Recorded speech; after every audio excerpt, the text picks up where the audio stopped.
A Love Inspiration Guide, Essays to Meditate on Love, 2. Love Essays 31. Love in a relationship is a learning process. Nobody starts off a great lover. They usually start off with a kind of puppy love, in love with the idea of being in love. Because we're bombarded by images of monogamous love all the time in the media and every second song on the radio is about love, we think this is the natural state of affairs, but it isn't necessarily true for a lot of people, even though they get brainwashed and go along with it for a while. Love often starts out as a delusion of excess in the formative years of many people in a capitalist westernized society. They think love is supposed to give them a magical feeling that will change their lives. They think they won't feel lonely and sad anymore. They think they're supposed to be extremely possessive of their lover and live in a dream world, thinking about them all the time, being love-struck and not very productive in the real world. As we mature, these delusions gradually give way to a more realistic view. We're still starry-eyed, only more practical along with it. We know that no love, no matter how great, will change us all that much, because presumably we're more mature and stable with our own identities by now, so love is not as intense as it was during the early days of youth and transforms to more a friendship thing where two people comfort and support each other in life's affairs and have some fun along the way. We become more practical and realistic about love rather than the dreamy star-eyed delusion of youth where we think love will conquer all, but it won't if you don't develop yourself as an individual to forge your own identity or if you don't have enough money to free yourself from worrying about the trivialities of life. True love is something you intuitively feel and know about somebody and they feel the same about you. It should make you a better person because you're presumably inspired about living a great life with your lover. You can still be dreamy romantic, but with true love, the players keep one foot on the ground too. True lovers can't get enough of each other. The more you know him, the more you love him. Great lovers live creative lives trying to be inspired in the relationship to constantly do things and have fun with each other. Love is a balance of keeping your own identity and committing energy to your lover. It's feeling safe and loved, a mixture of passion and practical affairs. It's living together and sharing your life in all the daily mundane routine things. Great lovers are open people who work hard at what they believe in, give of themselves to their lover, are there when you need them, and live to enjoy their lives with their lovers. Love Essays 32. I can't give you anything but my love. Romantic sap in corny old movie. Drink to me only with thine eyes.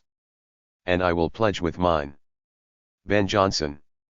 If you're lucky enough to find a near soulmate or what you think is a perfect lover, be aware that there will still be differences and sometimes you will feel universes apart, because that's who we are as individuals.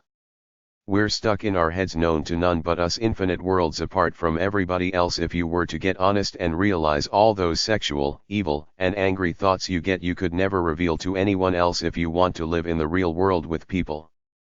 It's just the way we are as people. We have our little viewpoints, and if somebody interferes, even our lover, we don't exactly like it until too many little irritations could gradually turn the love into contempt. So beware of your little self-centered self, her little self-centered self, and your ability to blow off all the little minor transgressions she does to get your dander up. Absolutely nobody's as loving as they claim to be. When people feel stressed and tired, they lash out at the ones closest to them. It happens to all but the top 1 or 2% of the population who have the power of themselves to bite their tongues. Everybody else lives by emotion. They act based on how they feel at the moment. If they're having a bad day, they will blow up at you even if they supposedly love you with all their hearts. I've seen it all my life, which is why I never take liberties with anyone anymore, because I've seen people turn on a dime when they're feeling bad, even if they claim to love you with all their heart. I've seen this cycle repeated several times with girls, but guys do it too. Remember what Oliver Wendell Holmes said, don't flatter yourself that friendship authorizes you to say disagreeable things to your intimates. The nearer you come into relation with a person, the more necessary do tact and courtesy become.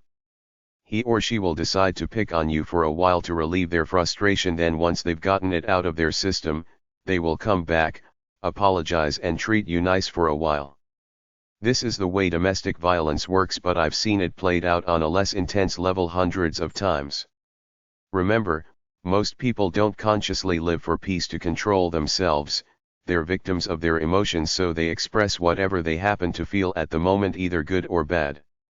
The trick to love is to take this tendency to live by your emotions and leave the situation or shut it off when you're feeling angry and frustrated, but pass it on when you're feeling good and loving. Most loves degenerate into dullness, but if you could just make it a point to be extra loving and romantic when you're feeling good, you will do enough to sustain the relationship. Love is portrayed in the media as this romantic, dreamy thing, but most of us never stop to contemplate the seriousness of it. To bond yourself with another human being who's got a separate identity of their own, with plenty of weaknesses and some strengths, along with you, with all your baggage, some strengths and some weaknesses. There's a good chance you may never know your own identity completely or enough to satisfy you, especially if you choose a monogamous love at a young age. So if you're like a certain segment of the population who are more into exploring their lives rather than giving it up for romantic love, be true to yourself. Don't play the love game unless you're absolutely sure it's what you want, and realize that commitment to love will mean a sacrifice of some of your free-spirited lifestyle. The best way is to live single for a while as a young person until you feel you've gotten it out of your system and can move on to a stable love life, but some people never do. They have to keep running with life for life's sake for their entire lives until the bitter end. Monogamous love won't do it. They value the experience of life more. Nothing is laid in stone. No one knows the future, so anything could happen to make your love grow either stronger or get worse.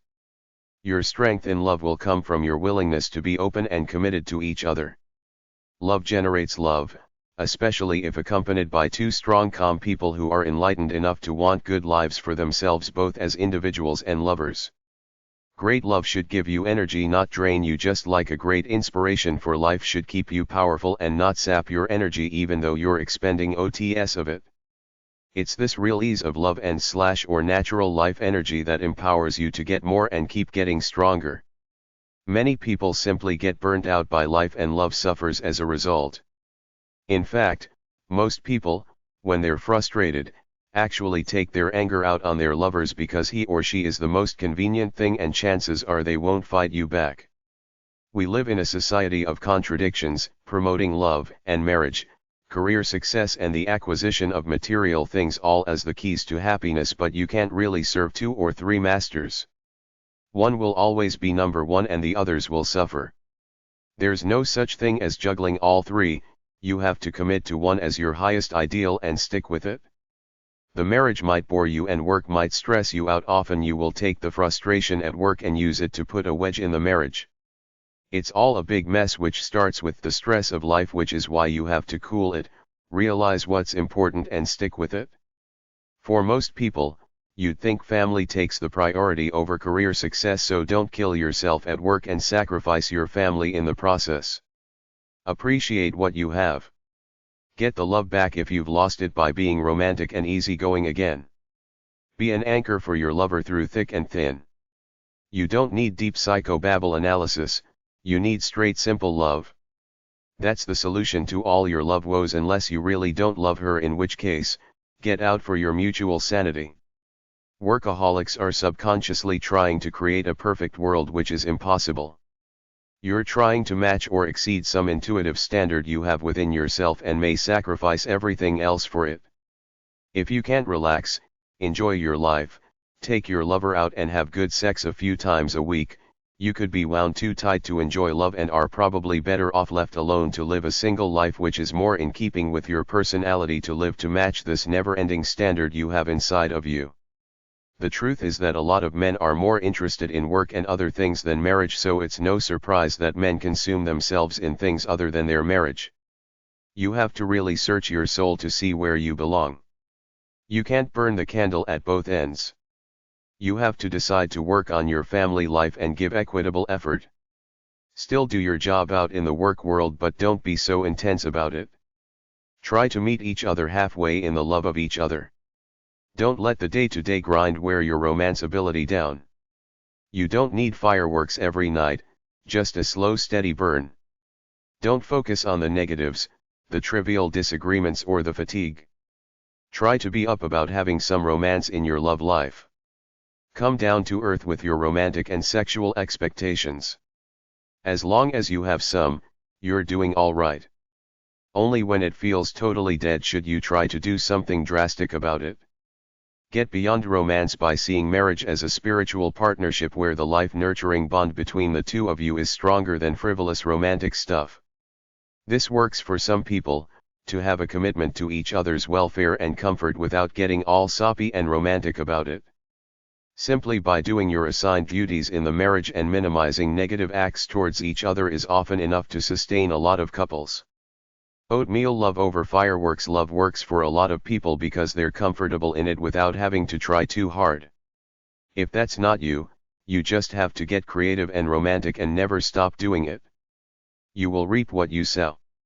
Love takes work, effort, trust, faith, respect, responsibility, inspiration, enthusiasm, compassion, encouragement, enlightenment, harmony, a sharing of energy, a positive nature, a sense of private intimacy, a meeting of the minds, a strong identity as an individual, a bit of allure and intrigue, the ability to empathize with your partner, the grace to go easy and forgive, commitment and control over the relationship.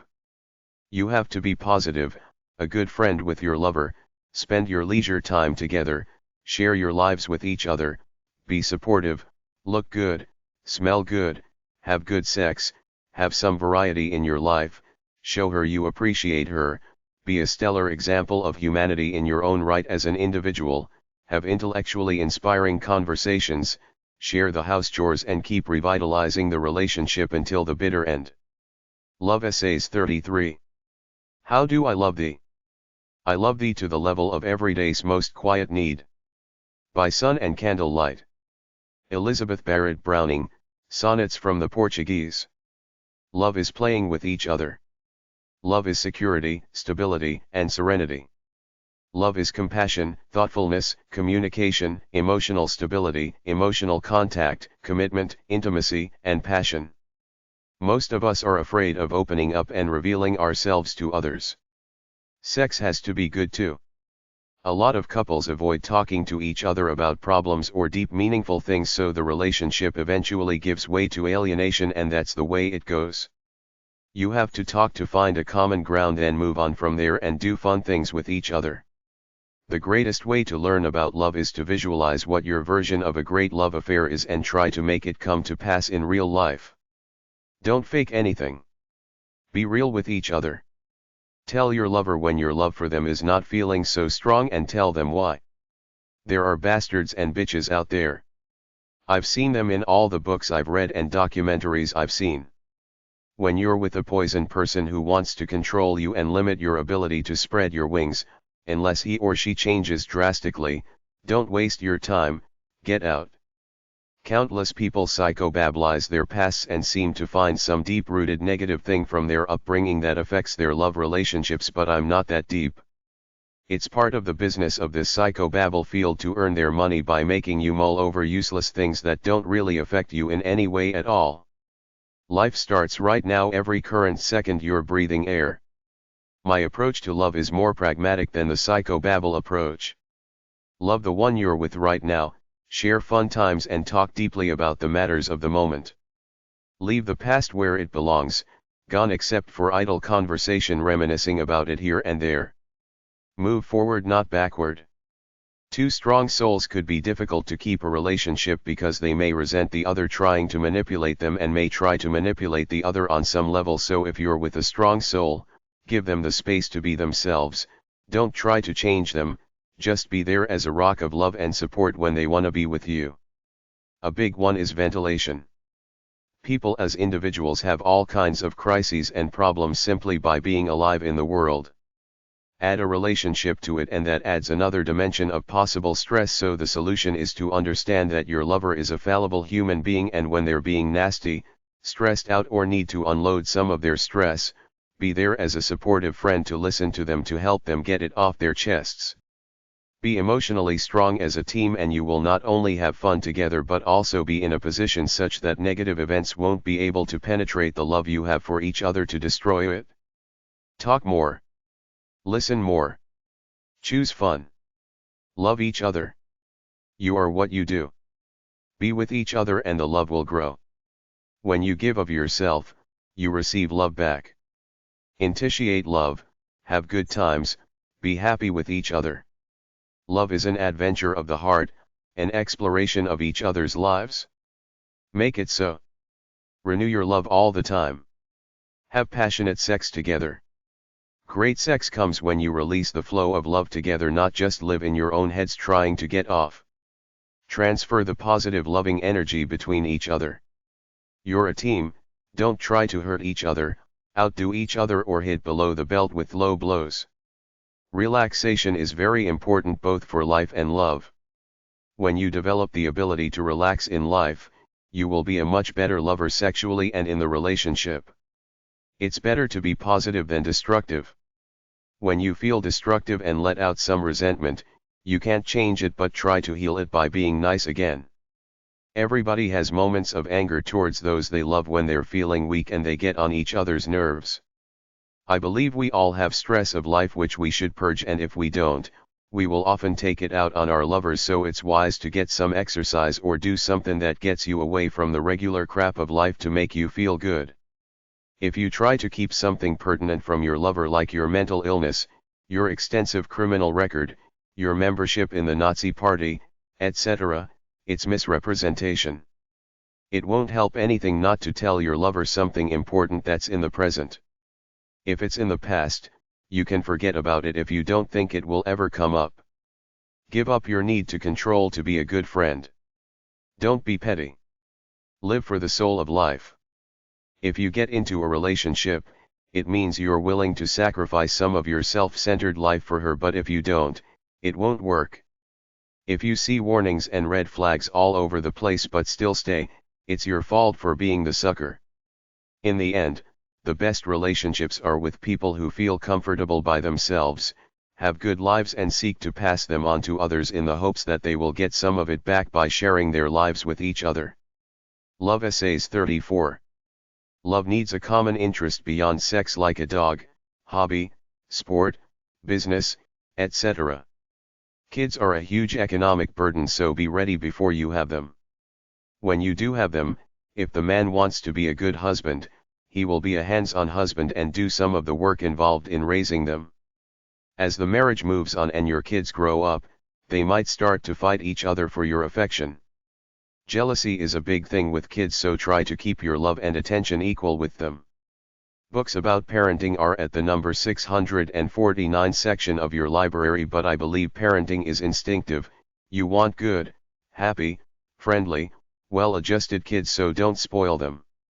Make them work for things and respect material property like money.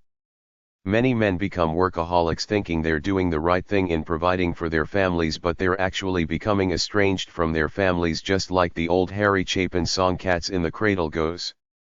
The kid says, "I'm gonna be like you, Dad, you know I'm just gonna be like you," and when the kid grows up, he's got no time for his old dad who wants to do things with him. There's a balance between bringing home the bacon and having a good family life. I like the saying that says at the end of your life, no one's ever gonna say they wish they had spent more time at the office. Many kids would rather have your time than some useless, expensive gift. Don't buy your kids love with presents. Many kids act badly because their parents don't spend time with them. If you spent enough time to have a bond with them, they wouldn't be that way. The easiest thing you can do with them is to read bedtime stories. Buy some kids records and sing with them. One study found that kids were disruptive because their parents didn't have family time with them. When the father started reading bedtime stories to his kids, they quit their rebellious behavior. There's an easy solution to financial matters. Firstly, both of you sit down, discuss them and make a plan, and secondly, make a decision to live frugally and save what you can. You will be happier for it and release yourself from buying all kinds of useless material things. Sex usually starts out strong and then rapidly fizzles away after the first year of marriage. Having an affair seems to be a solution for a lot of marital problems. If you want to break up the marriage, that's the sure way to do it. Only why make problems for yourself? If you want to have sex with someone else, why not get the divorce or the separation first, then do it? With age, comes the fading of youthful beauty. The exuberance can stay constant throughout life if you're willing to work at it. Accept your age and do it with dignity. You're never too old to start or do anything. Barring an outright midlife crisis, go out and do things together. Many men see their lives slipping by, take one last shot at youth, leave the wife, buy a sports car, find a young chick who splits after a while, then they find themselves lonely, longing for the comfort of the old wife back. It happens all the time, and in many cases, the wife takes these lost puppies back and they never stray again because they've learned their lesson that you don't know what you got till it's gone. In other cases, the man is out in the workforce, the wife is home raising kids, the man meets a sexy, young lady to trade in his worn-out wife who has gotten frumpy raising the kids. He simply moves out and starts a new family with this young thing, never looking back. The solution for the housewife is not to let yourself get frumpy. Stay active in the community. For whatever reason, probably boredom, many men and women alike turn to booze and prescription drugs during middle age. When your children reach the teen years, give them some rope to experiment with. Don't crowd them. Let them rebel to a certain extent. It happens to everybody. Most come back. There's a fine line there, so be vigilant that they're not too out of control. They're known by the company they keep. If they're hanging with lowlifes, you got a problem.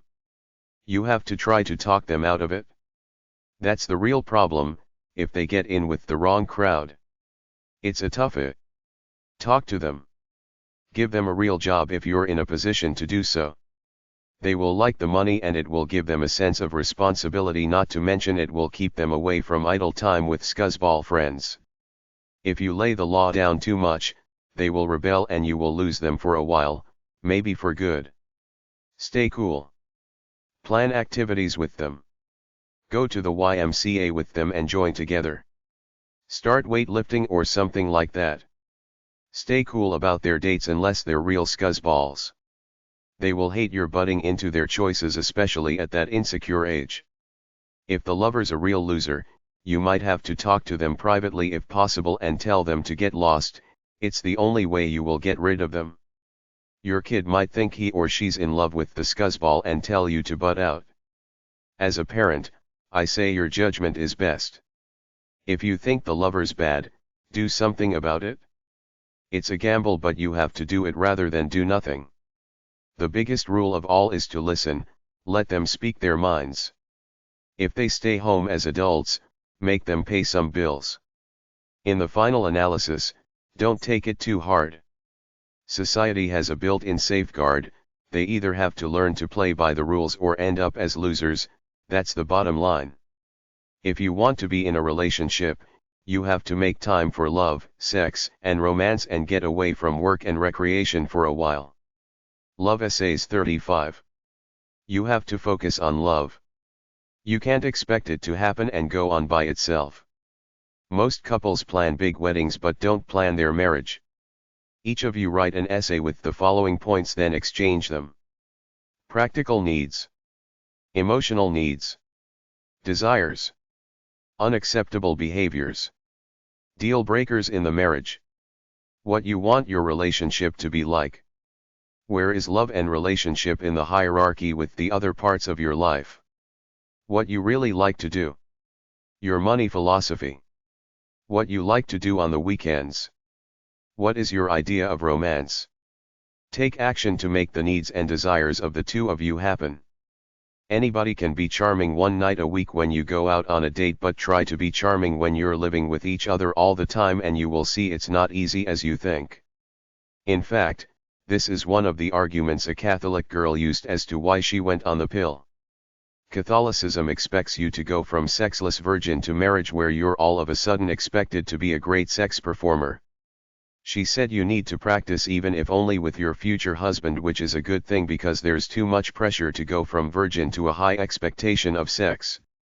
Bertrand Russell, a mainstream academic turned hedonist at the tail end of the Roaring Twenties era, nevertheless still saw the key to great sex as great love.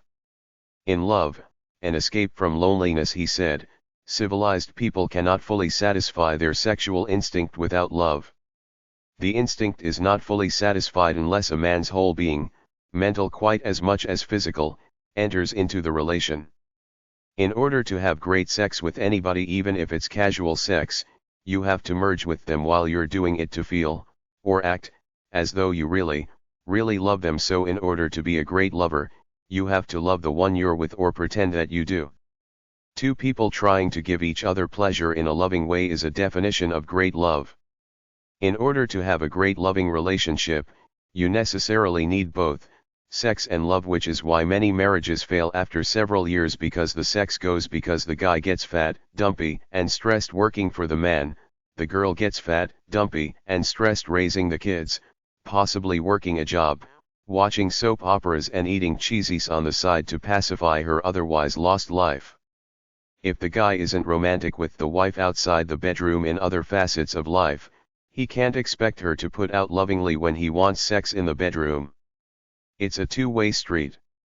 Each needs to be both loving and sexy in an equitable, passionate way with each other. Through the intense ecstasy of it all, you need to keep that emotional connection strong and unflappable. It's a spiritual integration where you're bound to the soul of your lover.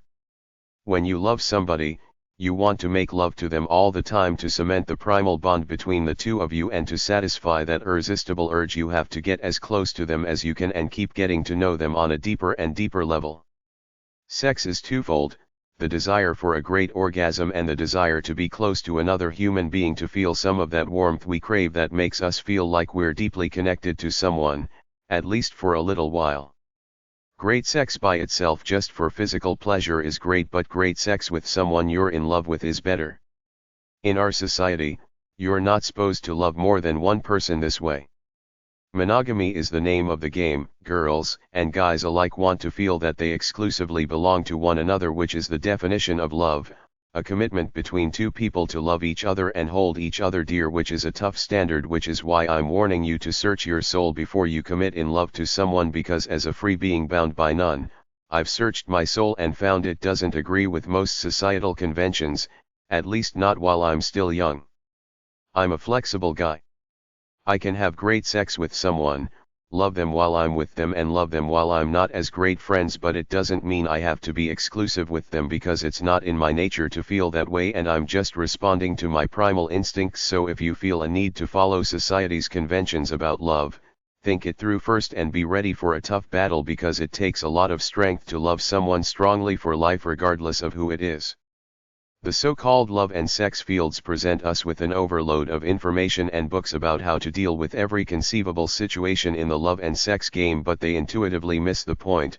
You have to love the soul of the person and go for a great glorious love affair over a lifetime rather than just get married, take your chances and deal with all the trivial problems that come up in a compartmentalized way.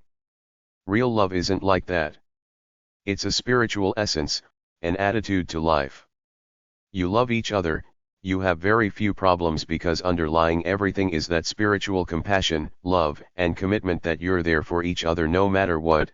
You really love each other, you're living it for the flow of the journey and not just reacting to situations with trivial band-aid solutions that you might have read in a cheesy self-help book. You either got deep love or don't, there ain't no halfway. Being friends is great, but friendship without hot romance is useless. If the love isn't exciting, it's no good. Great sex is what is commonly called dirty sex. God didn't make you to have sanitized sex in a church. He created Adam and Eve naked in a garden in their primal states with these powerful bodies full of hormones and an unbridled curiosity to explore life. So don't be repressed, give it the full forces you got. The thing about sex is that it's a great relaxer.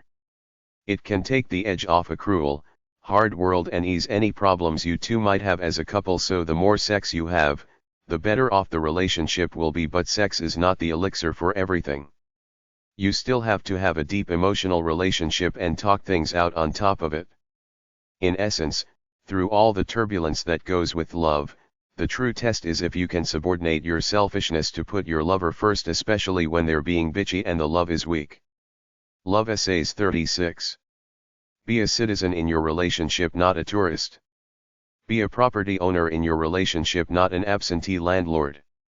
To me, life should be joy, so a relationship should be geared to try to capture this joy. It's just natural. You give pleasure and get it back. I have never been married and may never marry. I think relationships are better when the players go in being mature, not playing homies game about this government law concept of marriage. But this thinking is so radical to the average person that I just laugh it off and accept the fact that most people I meet out there are culturally brainwashed. However, I believe that you get into a relationship and it lasts as long it naturally does. If you have kids and have a girlfriend without job skills, you help her out when it's over, but other than that, believe that relationships should be wild and free. Take them as far as they naturally go. Make a commitment, but if you know it's gone, why stay? If you find somebody younger and fresher, you could add her to your brood and live polygamously, or do what the clones do, dump one and trade her in for the other. Two people will rarely fulfill all of each other's needs. You're looking for a good level of compromise and agreements. You're not looking to manipulate, but to be real with respect, sharing, communication, love, and compassion. Your lover is an individual, not just a part of you. If the two become one, that's no good. You each have to be one alone and one as a unit. Do things that make you feel good about yourself and you will be a good human being and a good lover. Be affectionate. Spend quality time together. Say nice things to one another. Don't impose your expectations on your partner. Live and let live. Accept them for who they are or get out. I tend to think that the ability to love is inherent, something you're born with, simply because I've never had a deep psychobabble issue with it. I feel a natural attraction to some people and can be naturally affectionate to them, but I've read stories about people raised in hostile environments where they've never seen love or their parents being affectionate together. Does this affect them? I don't know. There's plenty of love on TV and in pop culture, so I don't get it. My attitude is that you either feel it up front, then work on it to feed it, just like you have to work on anything, and if, after all that, it starts to fade, you can give it another shot, but if it feels dead, let it go. To me, it's better to be alone than in a half-assed relationship. A lot of people have high expectations for love, but I say look in the mirror. You get who you are. You can't really fool people, at least you can't fool me. I sense people for who they are, and oftentimes I don't sense love or warmth coming from supposed high-status people, which is why I'm counterintuitive in the search for love. I look for someone modest who looks like she's enjoying her life, as opposed to the big shot, pretentious, high-fashion phony. To be a great lover, know yourself, love yourself, have a good relationship with yourself without being outwardly egotistical about it. If you get into a relationship out of neediness, insecurity, or because you're troubled and need a crutch, you're doomed to fail. Many people run from intimacy, especially when they're not mature. This is why I generally don't believe in people marrying under 30 years old.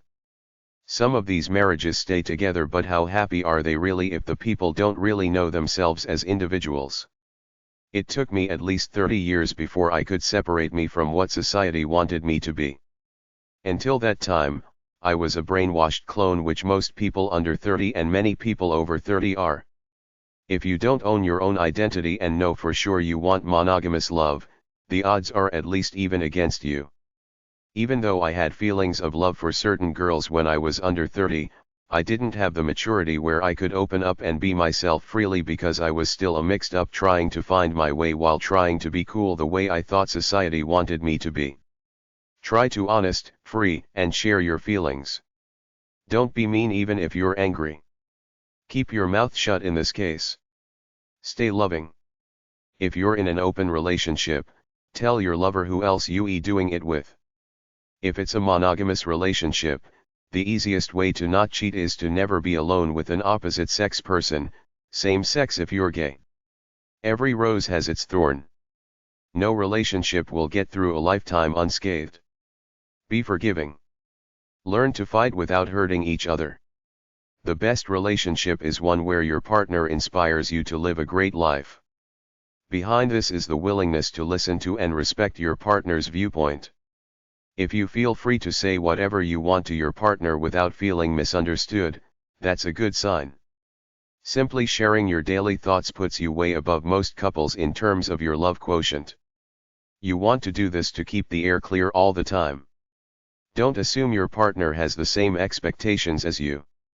Don't try to make a relationship based on how your parents were or what you saw on TV. Make it your own. Be honest, truthful, loving, and nice. Relationships change. You either adjust or get out. If your partner doesn't give you the minimum that you expect, get out. You can gauge the relationship by the chemistry you feel. Sometimes, it cools off, but it shouldn't fizzle out completely. If the mutual attraction goes, it's gone. Romantic love is often a high, unrealistic expectation. Be more real about it. Romance, passion, and lust are great, but there is the real world of stress, anger, work, support, body odor, etc. There has to be sexual compatibility in bed. You have to feel some passion and express it, but at the same time, sex is not everything in a relationship. Sexual problems, however, can pollute and irreparably damage a relationship. Everybody has their own manner or style of loving and being loved. Study your partner to find his or her style, then give them what they want. How do you each express your love for one another? A good relationship takes roughly equal effort. If you give more than you get, or mother/father your beau, this is bad. When you love someone, don't leave when the going gets tough. This is the test of true love. It's about the art of compromise. Have boundaries. Give each other space. Don't cross areas they don't want you to enter. Love with a warm heart. Consciously try to be a nice person all the time. Be a giver. Don't be mean. When you're emotionally committed, the physical love should follow. Have an attitude of gratitude and compassion. Be who you are. Don't try to change too much, because it won't work and you'll resent him because you're manipulating your true essence just to try to please him. The best relationships are those that are relaxed, those with a relaxed tone in the house. Great relationships are not competitive, but some couples compete with each other as to who is the greatest human being. Men don't like nervous, neurotic women always going off on trivial things. Men in general want to live a relaxed lifestyle, at least at home. Make him or her feel like they're the most special person in the world to you. Don't stay in a relationship just because you fear being alone and unloved. If you do, it will only get worse. Don't give unsolicited advice. Don't be a know-it-all. Be involved in each other's lives. Know what your partner does day by day. Try to keep disagreements in stride. Some so-called expert, the biggest predictor of marital breakup is how couples resolve disputes. The ones that do resolve together. The ones that keep fuming split up. Keep up an interesting life away from your other half. Don't live in a fairy tale world. Live in the real world. This means don't set unreal expectations for the relationship. Doing things together. Feel like a couple, like a team in life. When either one comes home from being out at work or doing something, give them time to settle in before you attack them with your presence, unless they want to talk to you and kiss you right away. Continue to be beautiful, gorgeous, funny, and original with your lover. Stay pretty, handsome and trim, but not to the point of self-centered vanity. It's good to know each other's interests, but everyone has things they don't want to share with others. Give each other space. Try to have a daily ritual together, like eat supper together, then walk the dog or exercise together, etc. Help and support each other through the thick and the thin. Don't play the grass is greener game unless you plan to leave. You married him or her, so don't go looking at all the other people out there thinking they're better. Accept your lot or get a divorce. Don't hang around with divorced and single people. They give you bad ideas. If you can't resolve problems between the two of you, chances are that marital counseling won't solve it. Try not to change. Be the same person you were before you got married. Look good for each other. Don't be so ambitious in your career that the marriage suffers. Greet each other in the morning. Don't complain when your spouse gives you a gift. Accept it graciously. Be decent and civil to each other. Talk things out. Don't let them build up. Be nice to his family and friends. Laugh together. Try to have regular sex. Talk about things that really matter. Don't be too materialistic. It's all about being in love together. Don't be a whiny nag. Do your share of housework. Don't try to be a super person. Relax and enjoy your lives together. Continue to go out on dates together. Be romantic. Don't be a pest. Leave him or her alone while they're at work, pursuing their hobbies, etc. If you sense your partner feels broody or contemplative, let it ride for a few days. If it keeps up, ask them why they're so quiet. Don't try to make your spouse jealous by telling her about the great chicks at work or the hunky guys you work with. Let minor things slide. Don't put your spouse on a pedestal. It's supposed to be equal. If you're insecure without much of an identity, that's your problem. Don't muckle onto him for your identity. Make allowances for the human fallibility of your spouse. When you argue, keep it on the issue at hand.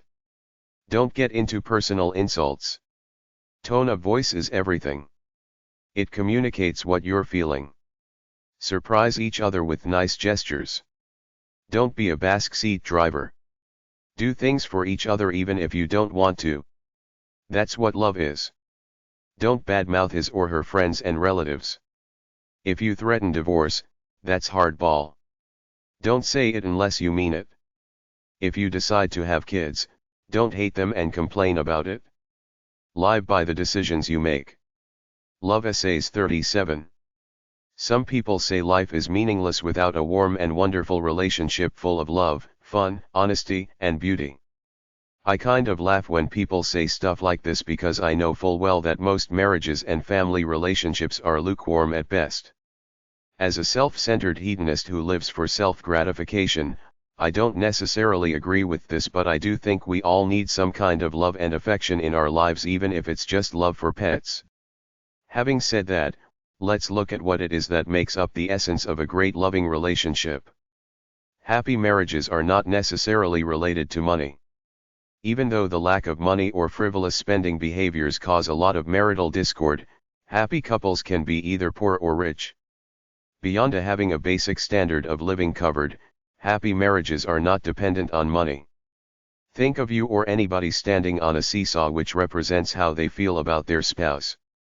The seesaw is often balanced in the middle but could sway to the negative or positive side at any time. The formula to be a happy couple is simple. The positive feelings and positive things you do for each other in the relationship greatly outnumbers the negative feelings and negative things that happen. There are a few things that happy couples do that keep them in the red, so to speak, as far as positive versus negative feelings about their spouses go. Firstly, they accentuate the positive and minimize the negative things about their spouse in their thoughts and feelings. Secondly, they each do more positive than negative things for and to each other. This includes everything, not just favors, but it can be broken down into how many times you smile at your wife versus how many times you snicker with contempt or purposely try to ignore her. A happy couple understands and honors each other. Life, love, health, and sex are related. If you're doing good in any one of these areas, it spills over to the other parts of your life. If you're doing bad in any area, it drags you down in the other parts of your life. Positive communication is the key to happy marriages. This means that you don't bitch and complain like all the psychobablists tell you to do in therapy. You talk about happy things, you socialize together, you enjoy being in each other's company. You share your lives together. Negative couples are harsh to each other. Show nonverbal body language of contempt to each other. You're communicating that you're disgusted with the other person. Criticize each other personally as opposed to just criticizing an isolated event. Complain. Never try to be nice. Don't volunteer compliments. Don't try to understand their spouse. Blame their spouse for everything that has gone wrong. shut off, refuse to communicate or open up. This is called stonewalling or ignoring your partner. Hate each other. Some couples who have these negative problems try to repair the conflict. If you both really try, sometimes marriages bounce back, but quite often it's like water under the bridge. You can't reverse what happened. There are so many bad memories that you're done. The memories build up to critical mass. You cross the threshold of the unforgivable moment. It's like trying to beat a dead horse. In many cases, a troubled marriage is dead. No amount of talking, therapy, or gifts will change it. This is why I think divorce is good, because it tells you that this marriage was wrong, so you get out now to save your sanity and try something else rather than hanging on in a dead marriage. Happy couples often sense when there is turbulence and they do something about it in order to diffuse the situation. They might talk or just do some fun things together to reconnect. They might go on a romantic getaway weekend, take walks together, take a dance class together, etc. It all comes down to some easy time together where they laugh, smile, apologize and feel relaxed with each other. It's not about successful conflict resolution following some psychobabble formula.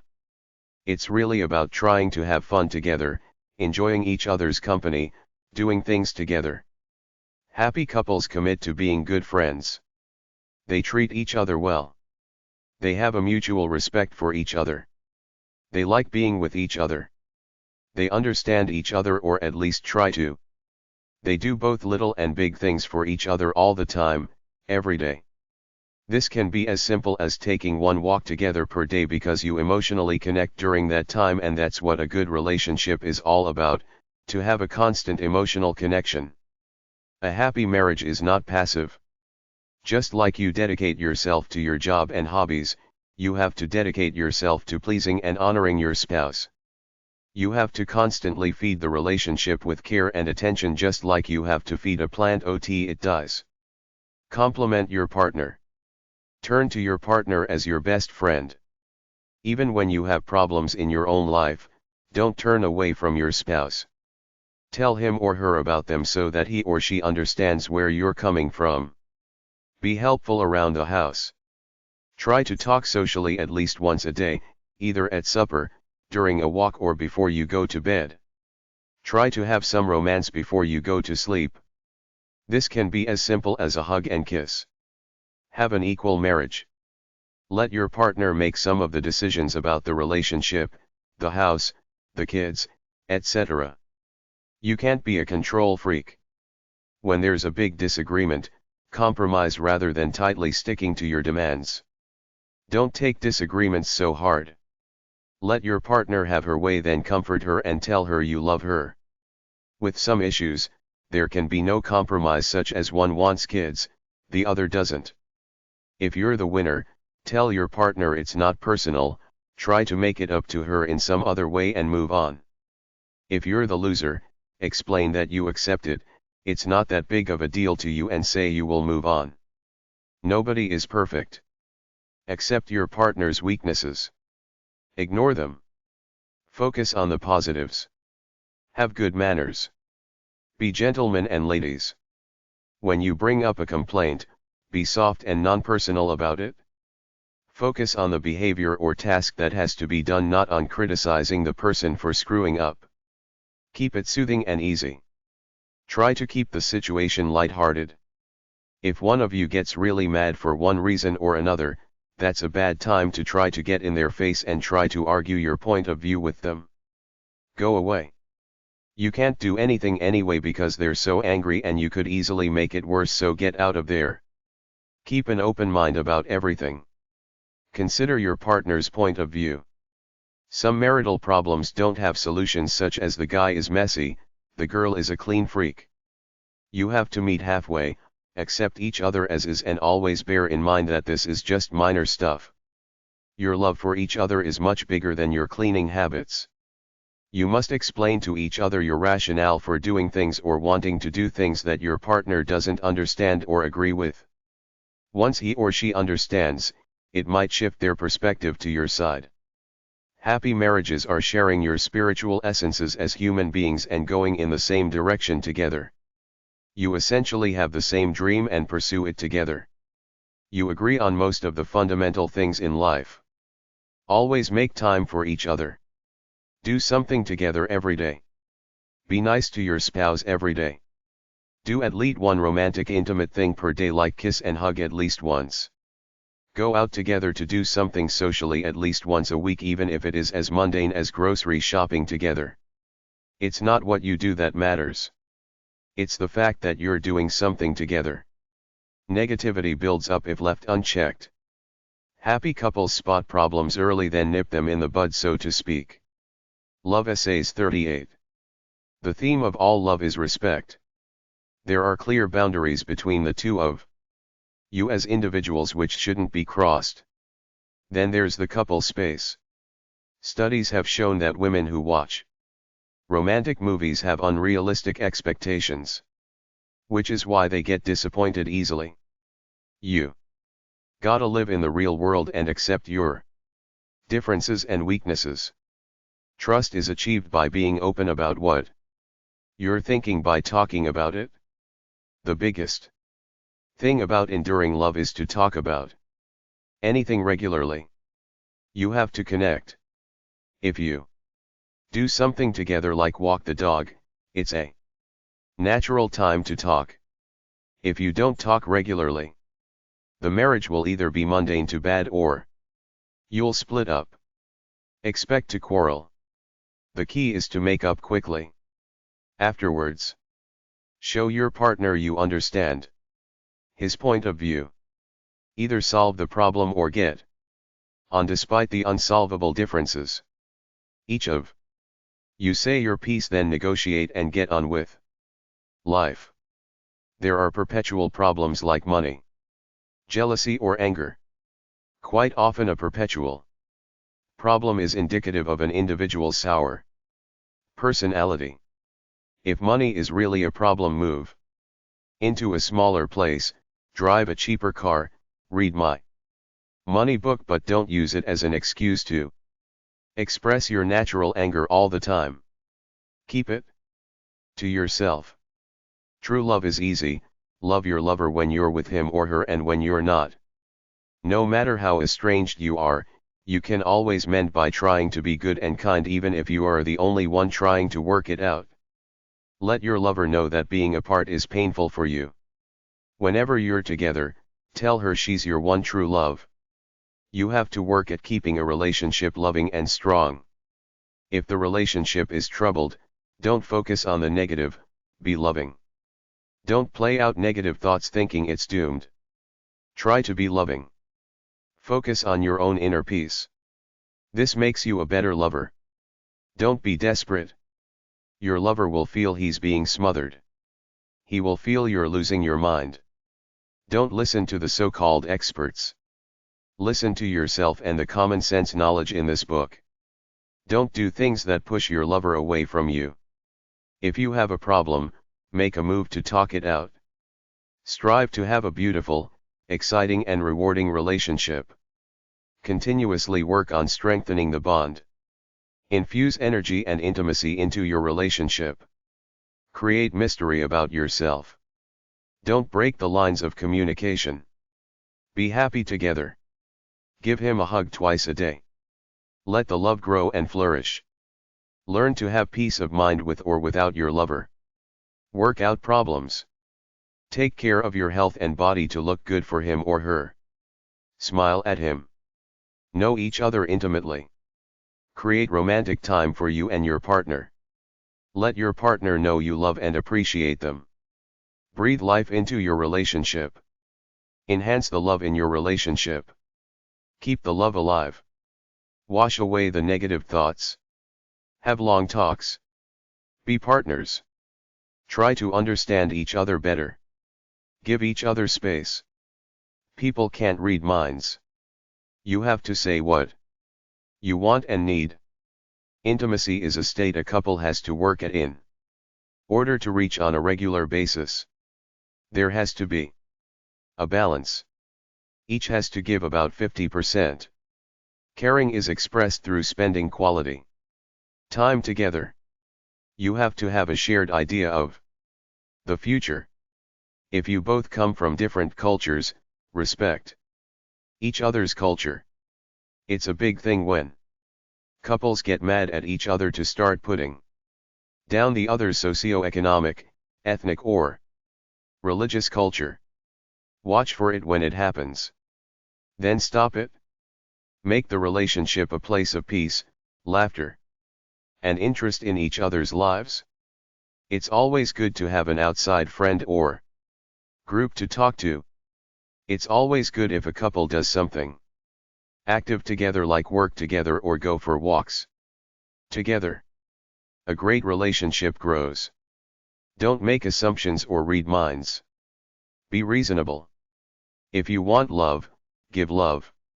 If you get stuck, try to be more accepting.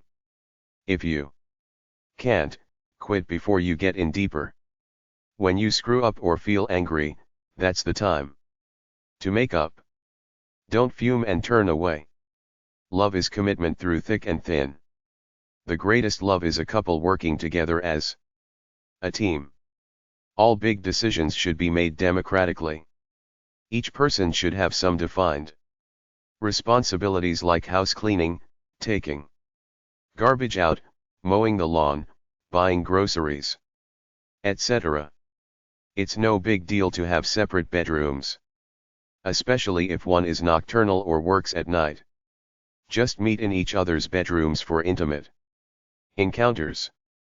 There are some issues that will be tough if you don't share the same values about them, like having children, spending money, the cleanliness of the house, how materialistic are you, how active versus how couch potato are you, the type of work you do, who works, start a business together or not, separate bank accounts or not, who does the bills, paperwork, playtime together, going on vacations together or not, and how do you treat the stepkids. Love Essays 39. Loving relationships don't just happen. They take work. The work involves communication, trust, and honesty. The easiest way to keep love alive is to know that this is what you want and actively strive to maintain that sense of togetherness. Don't take your partner for granted.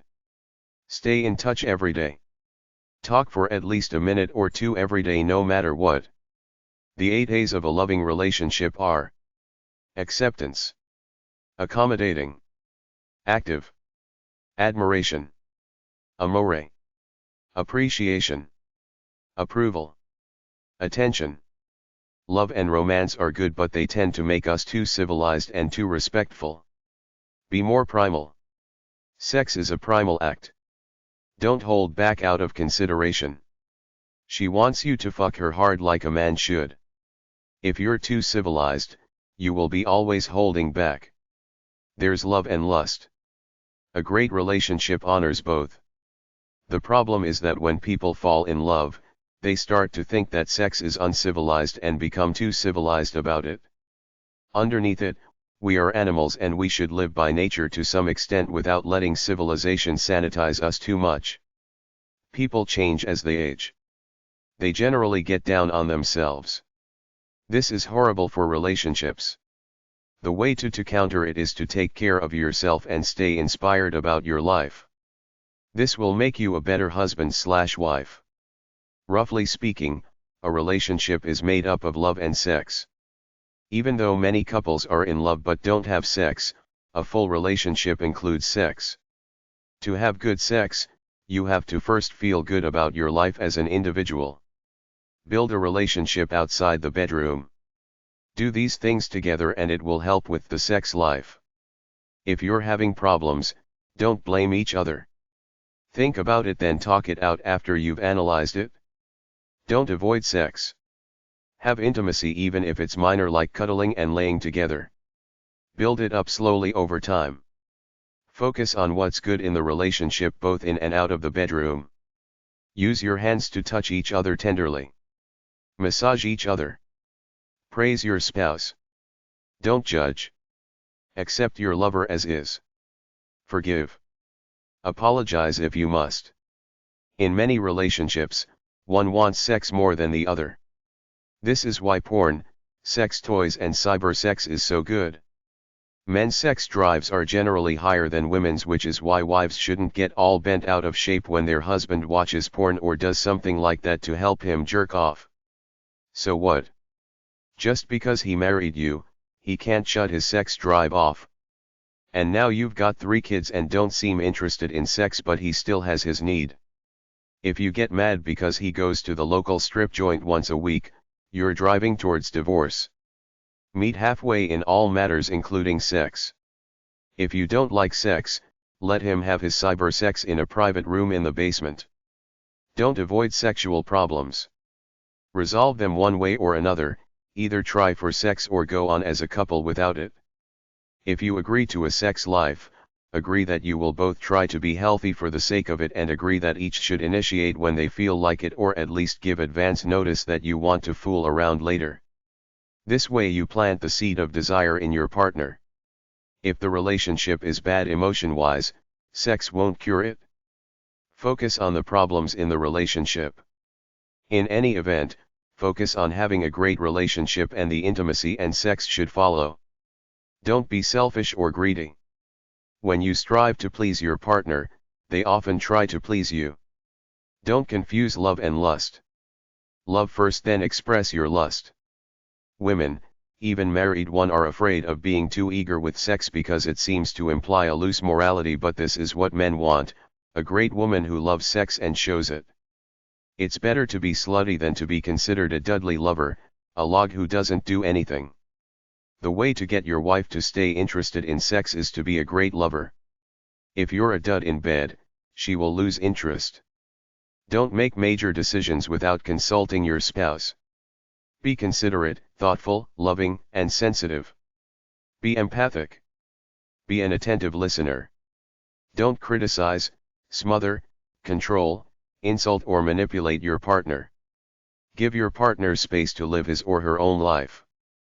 Keep a balance of being together and being apart. Be an encourager. The relationship is always evolving. Negotiate and solve conflicts as you have them. Try to constantly clear the air of tension, because if you don't, the tension will build up. Be warm, tender, and loving. You must treat each other as though you think you are special. Ups and downs happen in any relationship. Talk through them and give each other space when necessary. Relationships that are dying will continue to do so unless consciously acted upon to try to stop the destruction. Make a commitment to make it last. If you are angry, critical, and nitpicky, which a lot of people degenerate to as they age, what do you expect when he calls you a bitch? Love Essays 40. The most wonderful of all things in life, I believe, is the discovery of another human being with whom one's relationship has a glowing depth, beauty, and joy, as the years increase.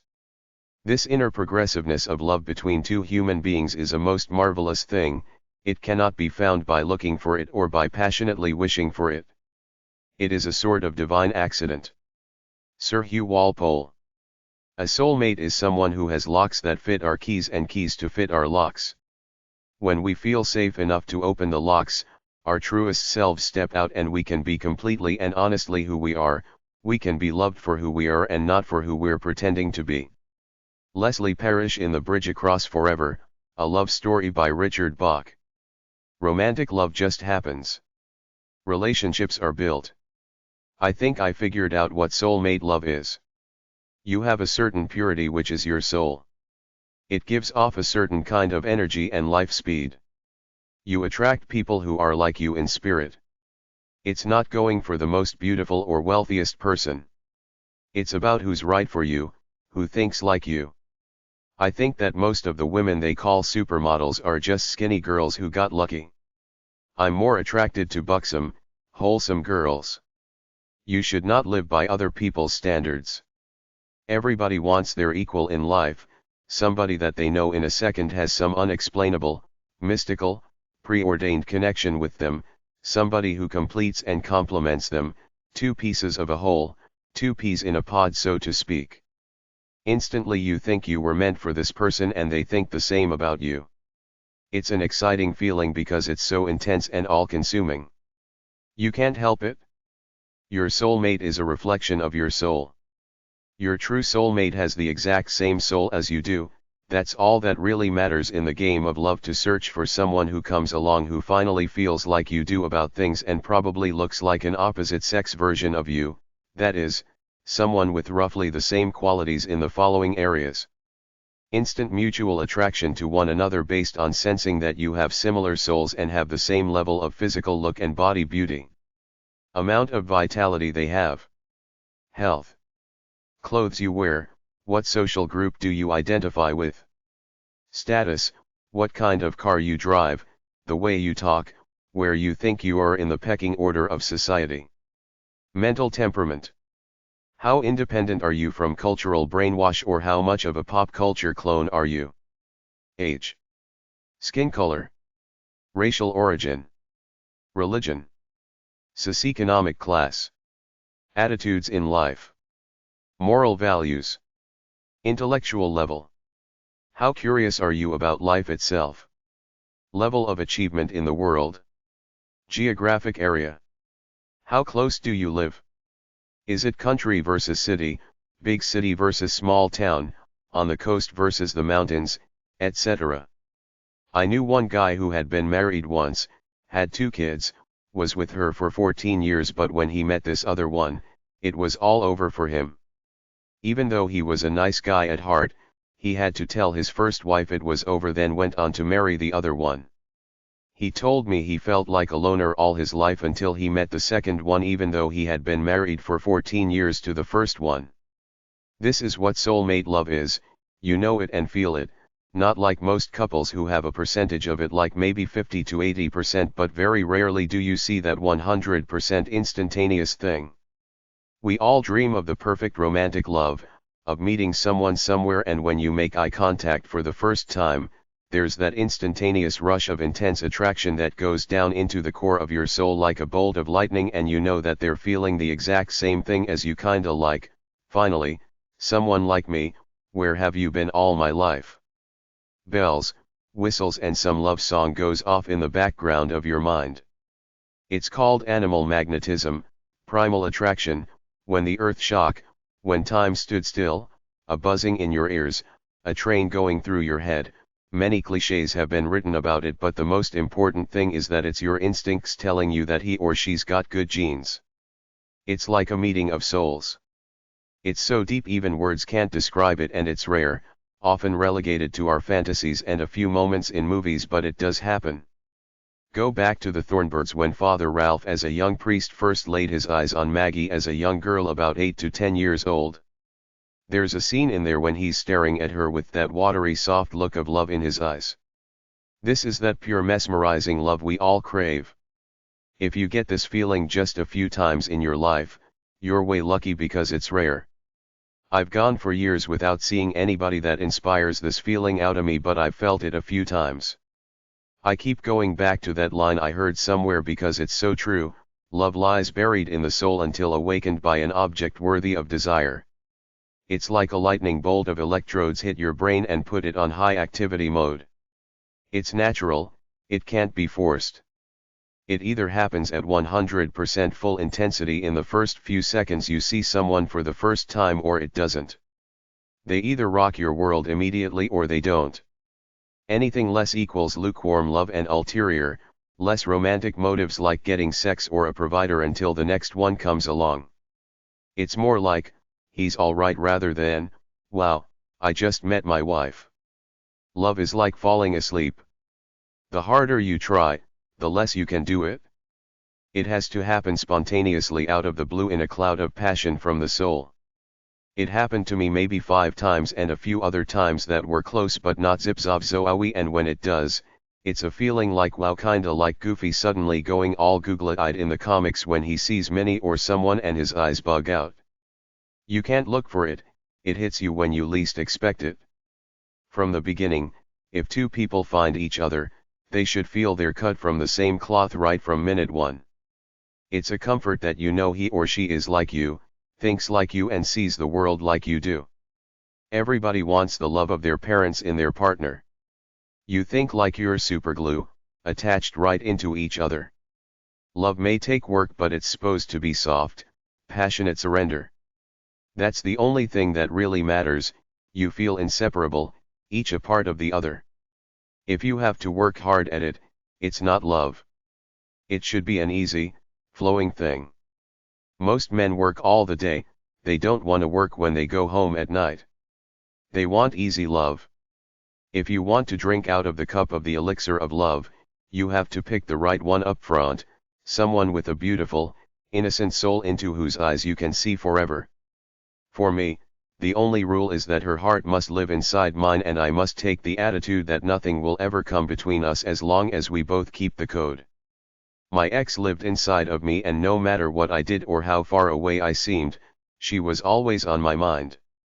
She was my inspiration, and I still feel connected to her because regardless of our official relationship status with each other, we're still soulmates. We can never change that. She was a hedonist like me, so even though I loved her, I figured she might not be able to cut it as a mother of children, but that's not why we split up.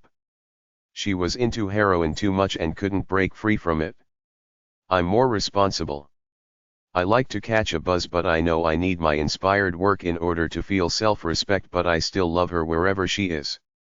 You are who you are, the same essence you were when you were born. Psychobabble will come in and tell you all this crap about growing and changing, but you're you, case closed. It's the same way with a soulmate or a kindred spirit, a same-sex spiritual friend. You don't see each other for 10 years or longer, then you meet again, you're both still the same essence you always were, nothing's changed. At least this is how enlightened people live. Many people lose a piece of themselves by not exercising their inspired potential, so they do change to become dull and mundane, but I've come across soulmates and kindred spirit friends years after not having seen them, and it was like we were never apart. The main reason I couldn't stay in relationships with those few other soulmates I found was quite simply that I was too untamed and free-spirited back then, and nothing's changed even though I'm middle-aged now, which is why I'm not in a monogamous relationship and may never be. I can fall in love, but I also love my life, and my obligation to my inner standard/inner voice prevents me from building attachments or commitments to anything beyond me. Anyway, back to the dreamy world of soulmates. My memories of me with one of my soulmates is that we see the world from the exact same point of view and think alike. We've got everything figured out according to our own viewpoints a few seconds after we see it. Even still, I gave her up for an untapped destiny, she gave me up for being too untamed, but I always loved her and still do. People want to be touched deeply and swept off their feet. One time, I walked into a 7-Eleven store not thinking much about anything beyond getting a bottle of pop. I was kind of looking down, not towards the counter, but when I looked up, I gave myself away because of the immediate googly-eyed gesture I made, like, "Wow, who the hell are you?" I was caught off guard. It was a soulmate girl behind the counter wearing those generic frocks they wear with shorts on and unkempt long brown hair. Despite the frock, I could tell immediately that she was like an opposite-sex version of me, a free-spirited, independent type unconcerned about the world agenda. We stared at each other for about 20 seconds until she moved to serve a customer. This is the real deal, that 1 second, instantaneous, lightning bolt attraction that there ain't nothing you can do about. It just happens. You feel her soul. You feel like you've finally met someone like you, your soulmate equal. You stare at each other wide-eyed, electrically charged for several seconds, then, if you have any savoir-faire, you move in to make contact. If you want to see an example of soulmate love over a lifetime in the media, watch a biography of Nancy and Ronald Reagan on TV whenever A&E's biography or some other show shows it, or get that book out there about his love letters to her. Try to catch some clips when she's watching him while he's making a speech, and you will see that glazed look of love in her eyes. Lifetime soulmates are very rare. This is what it looks like if you ever find it, two people sharing their love of life together.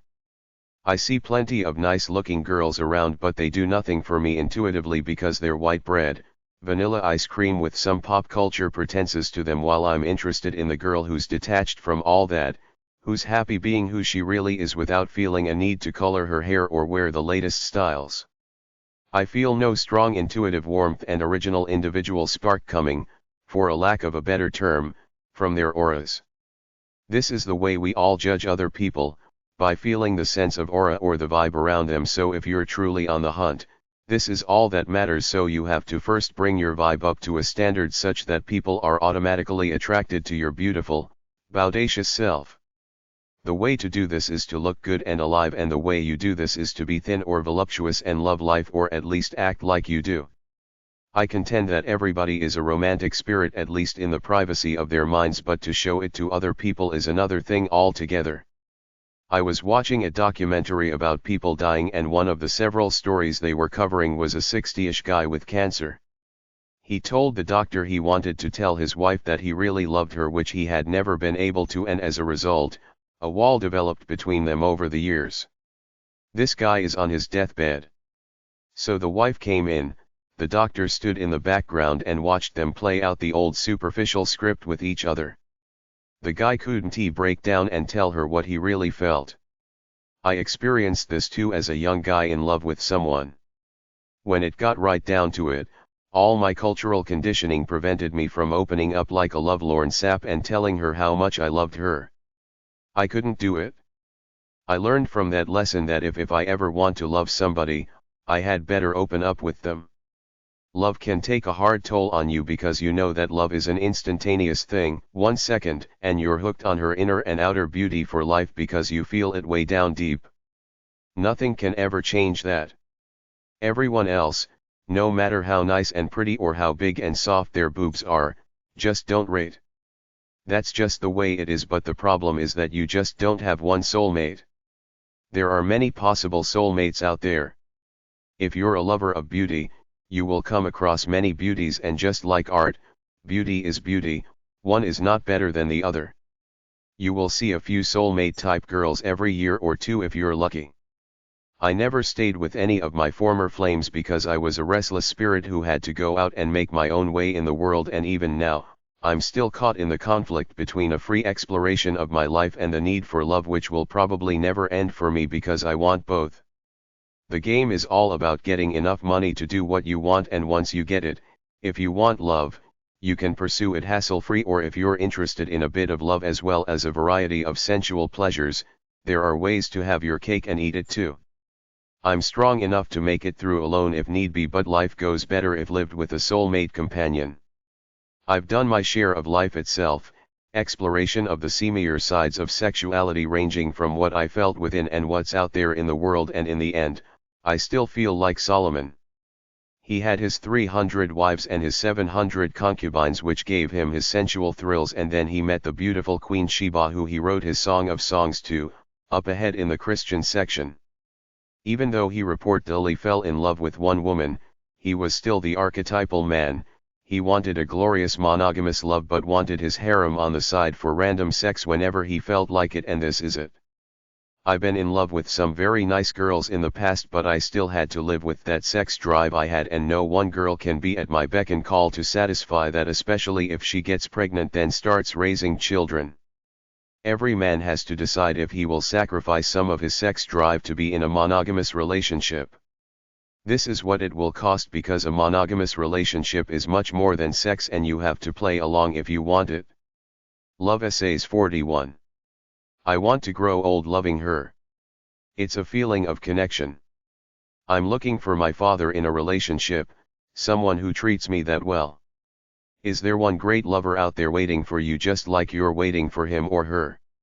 If so, how do you know? It reminds of the line from the song from the old pop group, the Rock and Roll Cowboys, "You'll know when you see her, know in a mile," or something like that, implying that when it happens, you know in a second even if they're a mile away, because it's all powerful. I know because it happened to me several times in my life. Your body and soul have been pre-wired to know when you see him or her, and they have been wired to know it's you when they see you for the first time, but if you're not cool enough to act on it, you'll miss your chance. The only thing I dispute about conventional wisdom is the idea of one soulmate for each person. We all have a number of people out there who could be our soulmate. In my opinion, most relationships are of the half-assed, lukewarm variety. You enter into the relationship with a certain amount of ambiguity and uncertainty. You say to yourself you might marry this guy or gal, but you'll have to wait and see.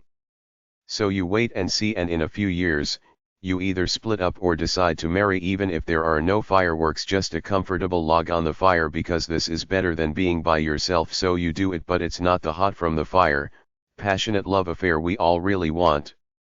A lot of people marry someone they feel deep down is not Mr. or Ms. Right, simply because pragmatic concerns win out over holding out for a hero or heroine. A simple test is, does this person make your heart flutter at least for the first few times you see them? Soulmate love is not equal to compatibility. It's kinda like the difference between champagne and beer. They're worlds apart in quality and purity. It's a complementary thing, like you fit with each other, think so alike that you could finish each other's sentences. I'm as self-centered as anyone, and I'm attracted to girls who are kinda like female versions of me. I don't think I've ever felt strongly about any girl who didn't have brown hair like I do. I'm simply attracted to brown-eyed girls with brown hair like I am, but it's not just that.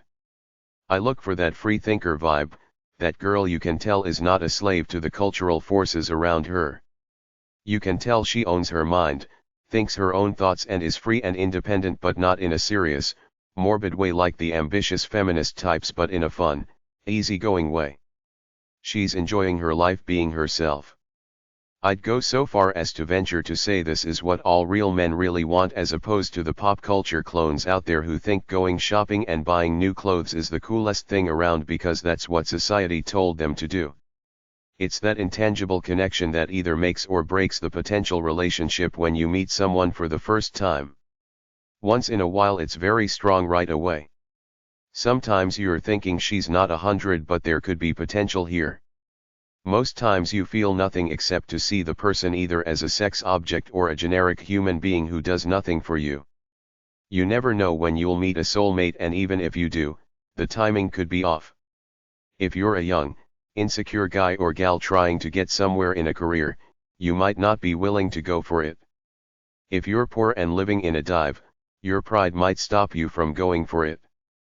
The other person might be in love with you, but they got some problem they're dealing with that stops it from developing. In most cases, it's not this strong.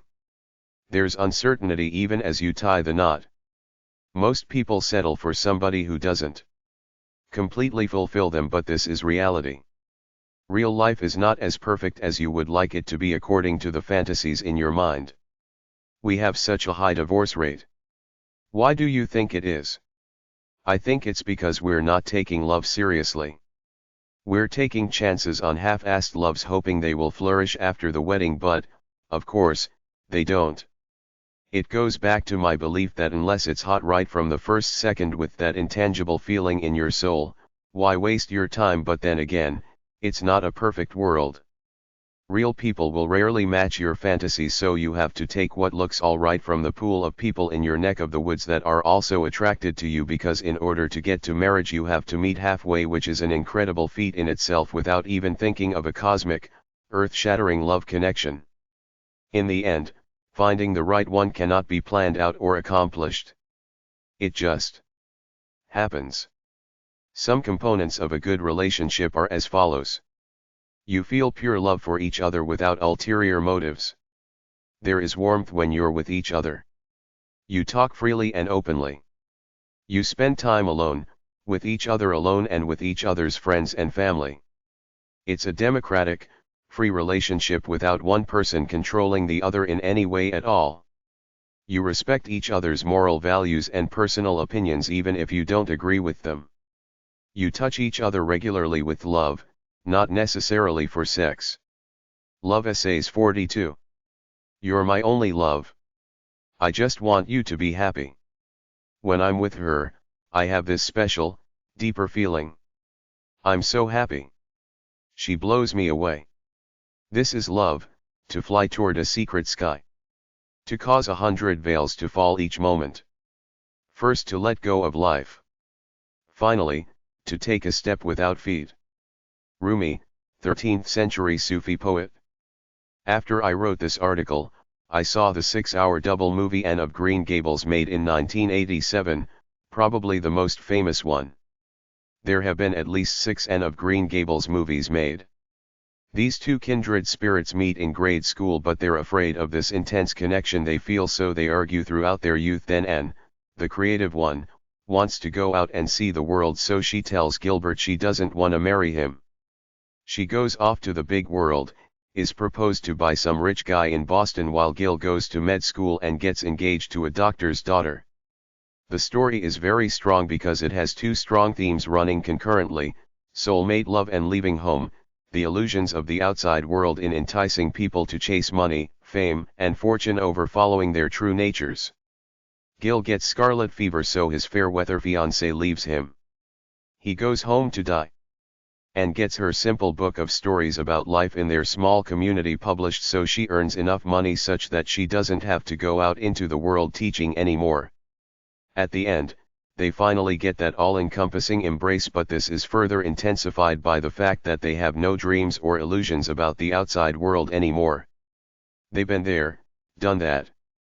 They want to live a happy life loving each other in the little town they grew up in. That's good enough for them. As a matter of fact, it's everything. It flies in the face of life in the modern world with our career and money obsessions and our transient lifestyles. Very few of us stay in our hometowns. In the end, what does all that ambition get you? What is there besides having true love, living in a community where everybody knows you and is civil to you? That's why Anne of Green Gables has stood the test of time as a story over 100 years old. That's what people really want, a connection with other people. They want a love like Anne and Gil, and want a community like Ayn Rand's Galt's Gulch in her novel Atlas Shrugged, where the people felt connected to each other. Think of two people loving each other purely for who they are, not for reasons from the outside world like his wealth or the size of her boobs. It's a more deep, spiritual, profound type of love. True soulmates don't fall in love based on outer look alone. It has to be deeper, a connection of souls. True soulmates often recognize each other by the first look because they feel the soul of the other person, because it's expressed through how they look, the happy facial expression, the ease with which they carry themselves, their apparent gentleness, beauty, etc. Timing has a lot to do with soulmate love. If you come across a soulmate but you still haven't forged an identity where you're comfortable in your own skin, you will have to sacrifice that possible connection for a time when you're ready to give a soulmate all the love he or she wants to return to you. The basis for true love starts with you. Until you're at a point in your own life where you feel like you've done a fair share of worthy living that has given you wisdom and enlightenment, no love will be complete regardless of how much you're initially attracted to each other. You have to confront your dark side alone as an individual and learn to live with it side by side as you pursue soulmate love. Many people fall in love, then a few years later the dark side, the ID, your passionate, lusty, angry, depraved, violent side, asserts itself and they can't be the honorable lovers they should be, so they call it quits. It's something like the sow your wild oats philosophy, but you can never be through sowing your wild oats. You have to come to a place within yourself where you're willing to sacrifice some of your freewheeling carnal self, freedom, angst of an unfulfilled life, for romantic love. Soulmate love can be likened to something deeper than the externals of physical attraction, like Beauty and the Beast.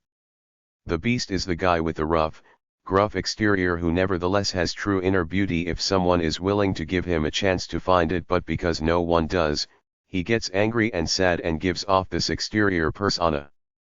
The Beauty is the girl who's pretty on the outside but doesn't abuse it, is not vain and snobbish about it. She gives the Beast a chance and realizes he has a beautiful soul, so she falls in love with him regardless of his outer look. Look at the recent Shrek phenomena. That's simply another take on the Beauty and the Beast myth. In truth, women really want a beast, a macho primal guy, with a gentle sensitive nature, a beautiful soul. They want both, Beauty and the Beast, all in one package. The Beast, on the other hand, doesn't seek out a girl who's merely beautiful on the outside but insecure and confused on the inside, who he hopes to control through financial and emotional bondage. He looks for someone real willing to accept him as is and love him of her own free will. Primal man and nurturing woman is the archetype of the true loving couple because they're being real, being themselves. This is what the depths of true soulmate love is all about. You see deeper than the outward flaws a person has to see them as they are in their souls. In our society it's all about look. We see someone pretty or handsome and we assume that they're kind, gentle, loving people, but we don't seem to want to accept the fact that many physically attractive people are vain, self-centered, superficial, controlling types who have to have their own way because they think they're so special and superior to everyone else. The lesson is don't assume good-looking people have beautiful souls, and conversely, don't assume plain or ugly-looking people don't have beautiful souls. Many do because they know the pain of being mean and callous because it's been done to them, so they make up for their lack of looks by being extra nice people, which is often better than an empty-headed gold digger China doll who just wants to use you for what she can out of you, or the arrogant guy who thinks he's cock of the cock. These people don't realize that youth only lasts a season. The grace of beauty and or physical prowess fades in everybody with age, so after 30, the beautiful girl doesn't turn as many heads anymore, and by then, most guys don't take care of themselves even if they worked out hard at 22. They're too busy destroying themselves at work. For me, the perfect romantic love would be somebody I could be with, enjoy life with one day at a time in a country setting, unbothered by the crap of the world, living freely to do what I felt on a whim, enjoying our love for each other and just living an easy life. But this rarely happens in the real world in a lasting way, so I've resolved to enjoy my life without destroying myself trying to find this elusive type of love. Despite the difficulty, this is what most men and women dream of. The modern world is just not structured for it, with its focus on money and achievement. Just about all the literature in modern history is romantic in nature, preaching about the intense, passionate fires of love as the only worthwhile, meaningful experience of life, which is why everybody dreams about its utopian nature, because it's so natural, to try to fill our existential loneliness by finding a worthy companion. The reality for most of us is not so clear-cut. It's tedious everyday work, but everybody wants that easy breezy flowing, romantic love that seems so elusive, which is why the mating game will never go out of style as the biggest game in town, matched by nothing else out there except maybe the game for pure hedonism, the quest for a lifestyle of sex, drugs, inspiration, aesthetics and transcendence. I believe that the search for soulmate love is the search for innocence and purity in someone. One day, as I was driving down the road, I happened to see several 5-year-old girls wearing their school dress uniforms happily running away from a pop truck at a store where the guy gave them free bottles of pop. It struck me how innocent, naive, and joyful they were. This is exactly what all men want in a partner, yet the world makes many girls grow up to become brainwashed airheads living through the pages of frivolous women's magazines or advanced feminists with too much attitude for their own good. This is one of the reasons why society is screwed and it's so hard to find true love, because we're all brainwashed by trying to act cool and getting successful no matter what, even at the expense of love. Virtually all of us crave this intense, instantaneous attraction. That's the stuff that dreams are made of. The Germans call it Weltanschauung. Roughly translated, it means view of life, the way we see the world, two peas in a pod, an item, two people united because they look at things the same way and they come from the same place, i.e., they've been through the same type of upbringing. Your love match is probably someone from the same socio-economic background as you and probably looks like an opposite-sex version of you. Left to their own devices, people don't pick the most glamorous one in the crowd, they pick the one most like them, kindred spirits so to speak. You feel a connection right away. It's all about emotion, which comes down to comfort. Do you truly feel comfortable with your girl without having to act phony? Women generally pick a nice guy with some semblance of a secure future, while men look for beauty, innocence, and a sense of vulnerability such that they can rescue the girl and feel needed.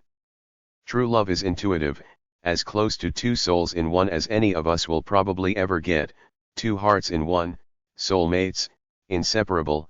Call it what you will, but it's this feeling inside that this person is the same as you. In my heart of hearts, When you strip away all the illusions of the world, I believe that underneath it all, this is one of the few things that all people really want, a true companion we can grow old with.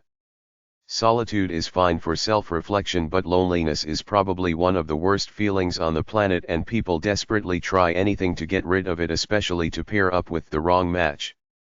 You gotta stay cool, be the best you can be, then live life until love hits you out of the blue one day.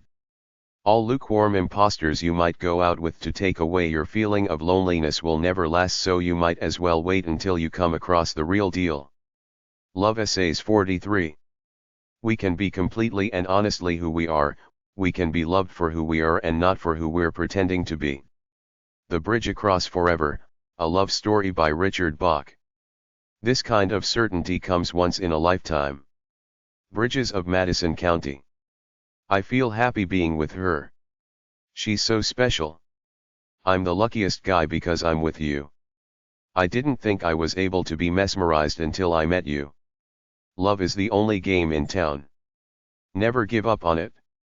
A soulmate love is the physical and spiritual union of a man and woman. This leads to soul growth and development. Love is the union of the spiritual forces of two souls. Love is the union of deepest human affection. Love is a deep soul union that lasts. Soulmate love is happily compromising your perception of your destiny for your love object. Love is an involuntary, intense feeling of affection and warmth for a person or animal. Love is passion, kindness, intimate, sensual, friendly and soothing. Love connects two souls together. Love elevates the spirit.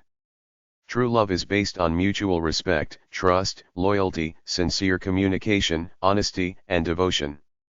Love your lover as is, without fear, without hesitation. Give love without expecting something in return. Trust it and love. If your lover doesn't reciprocate, that's fine. You did your part. Don't feel guilty or inadequate. Just move on. Love grows only if nurtured. Love is not a quality that once achieved stays constant. People don't work that way. You have to constantly show someone you love them. It's like Elvis singing "You Were Always on My Mind" after he divorced Priscilla. You might have been thinking about her, but he did not show it. Love is cooperation, mutual respect, and equal sharing of all responsibilities in a true partnership. In order to find a soulmate, you have to live as a person with soul, but, ultimately, you will find that the lover you seek is a divine, mythical presence in your mind that doesn't exist in the real world unless you're very lucky. Most people will not conform to the way you want them to be. I don't know if people always intuitively sense when someone is trying to change them or manipulate them, but when they do, many will act in the exact opposite way just to spite the person. This is me. If someone tries to wrap me around her little finger, so to speak, as opposed to being real and straight with me because she's got this big ego she wants to stroke, forget it. I won't even hang around just for the sex. I can't stand these phony manipulators who think they're holding the power of possible sex over me. I got strong wrists and a big ego too. Nobody's gonna play me. Weak guys will cower to an empty, vain girl because of the possibility of sex. I've been there, done that. If you're not straight with me and wanna play some cutsy game, forget it, I'm outta there. If you want sex and are straight about it, that's fine, but if you wanna use it as power over me, first off, it's a two-way street, and secondly, you've just revealed your true character and I shall stay as far away from you as I can. True lovers don't play people. A soulmate is either someone who loves you for you or someone that you like to be with who helps you become a better version of yourself. To me, the big thing about soulmate love, beyond that instantaneous lightning bolt connection at the start, is you have to have two people that share their love of life with each other.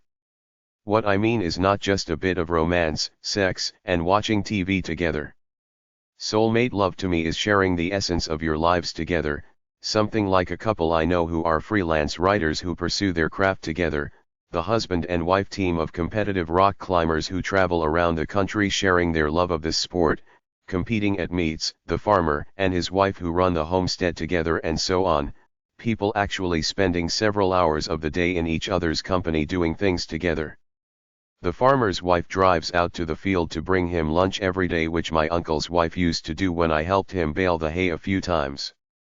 It was touching to watch the two of them live out there in the country on their farm, where they developed a bond way more closer and intimate than most city dwellers who have so many distractions that they don't even need a spouse all that much.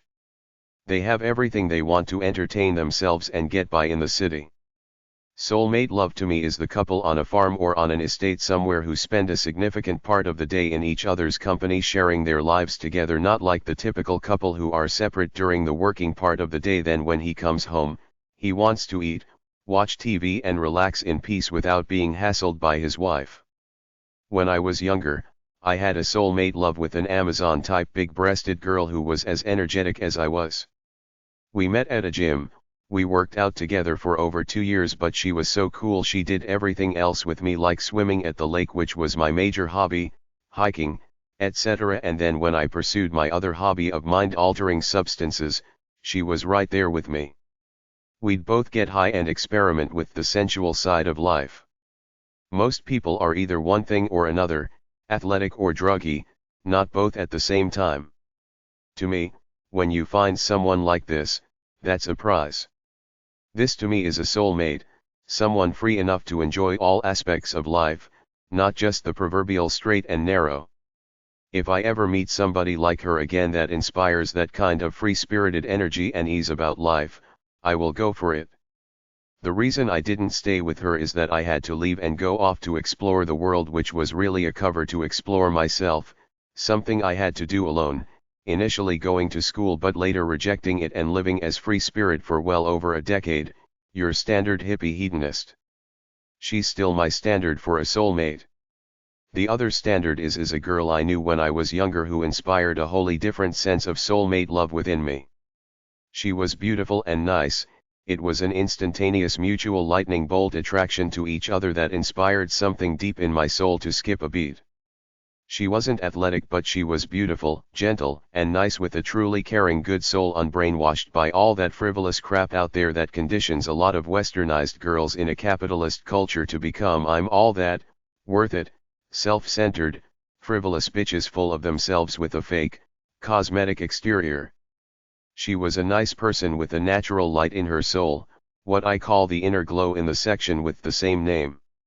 I always felt good when I was around her. I felt like I was with a perfect specimen of ladylike femininity. She was always appropriate, sometimes easygoing and frisky, other times quiet and supportive. She never hassled me about anything or tried to change me. She just accepted me as is, which is a big step in the journey to true love, to not hassle your partner or see him or her from your point of view only and try to change them. Love your partner for who they are. Support them in their endeavors. Never be a nag or a critic. That's probably the number one destroyer of all loves, trying to manipulate them to fit your point of view. We all dream of a perfect, warm, beautiful love, the image of two lovebirds walking the beach to a glorious sunset. We all want someone to understand us, know us, and love us for it or even despite it. The single life is fine for a while, but we all dream of love. It's built into us. We need a special warm body to share ourselves with. You can bank on the fact that everybody wants love in their deepest souls. The ideal is true love only. Anything else is a waste of time, yet most people who pair up do so for lukewarm reasons, which are always wrong. Stay single until you find true love. For me, the only thing that matters is that I have to get this instantaneous powerful feeling when I see a girl for the first time, otherwise I won't bother wasting my time, unless it's for the possibility of casual sex. Some people claim never to have experienced this strong love at first sight type of feeling. I assure you it's real, and if it happens to you, you will know it, you can't help it. In the search for love, nothing else will do but a cosmic connection, love at first sight, lightning bolt when your eyes lock on for the first time. Love Essays 44. Make her feel like the earth revolves around her. Empathy is your pain in my heart. He makes me feel comfortable and safe. I love you. No matter what happens, I will still love you. He's more myself than I. Whatever our souls are made of, his and mine are the same. If all else perished and he remained, I should still continue to be, and if all else remained and he were annihilated, the universe would turn to a mighty stranger. I should not seem part of it. Nelly, I am Heathcliff. He's always, always in my mind, not as a pleasure to myself but as my own being. Emily Bronte, Wuthering Heights, 1847. Your best friend should always be your husband. Or wife, someone you can share your dreams and fears with, someone who understands, someone who can give your hand a gentle squeeze when things go wrong, and someone who can brighten up your darkest day. When you fall in love with someone, you're falling in love with yourself too. This person makes you feel great about being who you are. You each have a strong sense of your own identity but unite to share part of your lives together to help each other, nurture each other and love each other. You spend time together every day. You strive to be a mixture of yourself as an individual and a lover on the same team as your spouse. Marry your best friend because after the sparks fly away, only a good friend will love you for you. A soulmate is a spiritual partner, two companions who value each other as real, unpretentious people, enjoy a sense of ease with each other, feel romantic with each other, understand each other, talk about it, learn and grow together, feel emotionally safe with one another, work to actively love each other, feel alive and inspired with each other. Real love doesn't come around very often, but when it does, you gotta drop everything and go for it because it's real and dreamy just like in the movies, and some people never even get it once in a lifetime, so when you feel it, it could be your only chance for this feeling. Trust her enough to reveal your innermost self to her. Everybody thinks there's somebody out there special for them, but how special are you? Love is being considerate and doing the small things to show him or her you care about them. Intimacy is getting to know your partner and loving her for who she is, both what it is that makes her similar to you and her differences which should make her interesting to you. Don't take love for granted. Most girls want emotional commitment and intimacy more so than sex, money, or anything else. A girl needs to feel connected to a guy on a deep primal level because she needs to feel like she belongs somewhere and is being taken care of like her father did way back when. Girls are wired like this. You must love each other consciously all the time and hang in when it gets tough. Don't just bail at the first sight of adversity. See the sacredness in it in order to put it on a level beyond that of a disposable marriage. Sex won't sustain love, intimacy will. Intimacy is knowing you and knowing your partner, communicating at the most loving primal level, showing each other what you like and don't like and sharing the experiences of life, everything including a free exploration of sex that never ends over a lifetime. The secret to great sex is to be a great friend first, then be romantic. Kiss, cuddle, hold hands, go for romantic walks in the park. Intimacy is built on sharing comfortable experiences together. Men generally don't care if their girls know their souls or not, but girls need it badly. They need to feel understood and loved by their men, and it never ends. The girl needs to feel that you're on her wavelength all the time. Once the girl feels this is broken, she starts to feel like she's drifting from the guy. You have to keep reeling her in by talking to her and acting like you understand her and give a damn about her even if you don't. Find yourself, then find a soulmate to give all the love you feel inside to. Deep intimacy is the final frontier of happiness practiced on a day-by-day level with your love pie. If you really love someone, don't be afraid to be corny romantic, let it all out unabashed. We, as men and even women, are conditioned to not show mushiness. Don't get too close, keep it all inside, under control. We're taught this from the time we're kids and reeled in to act in a sociable, one-dimensional, bland way.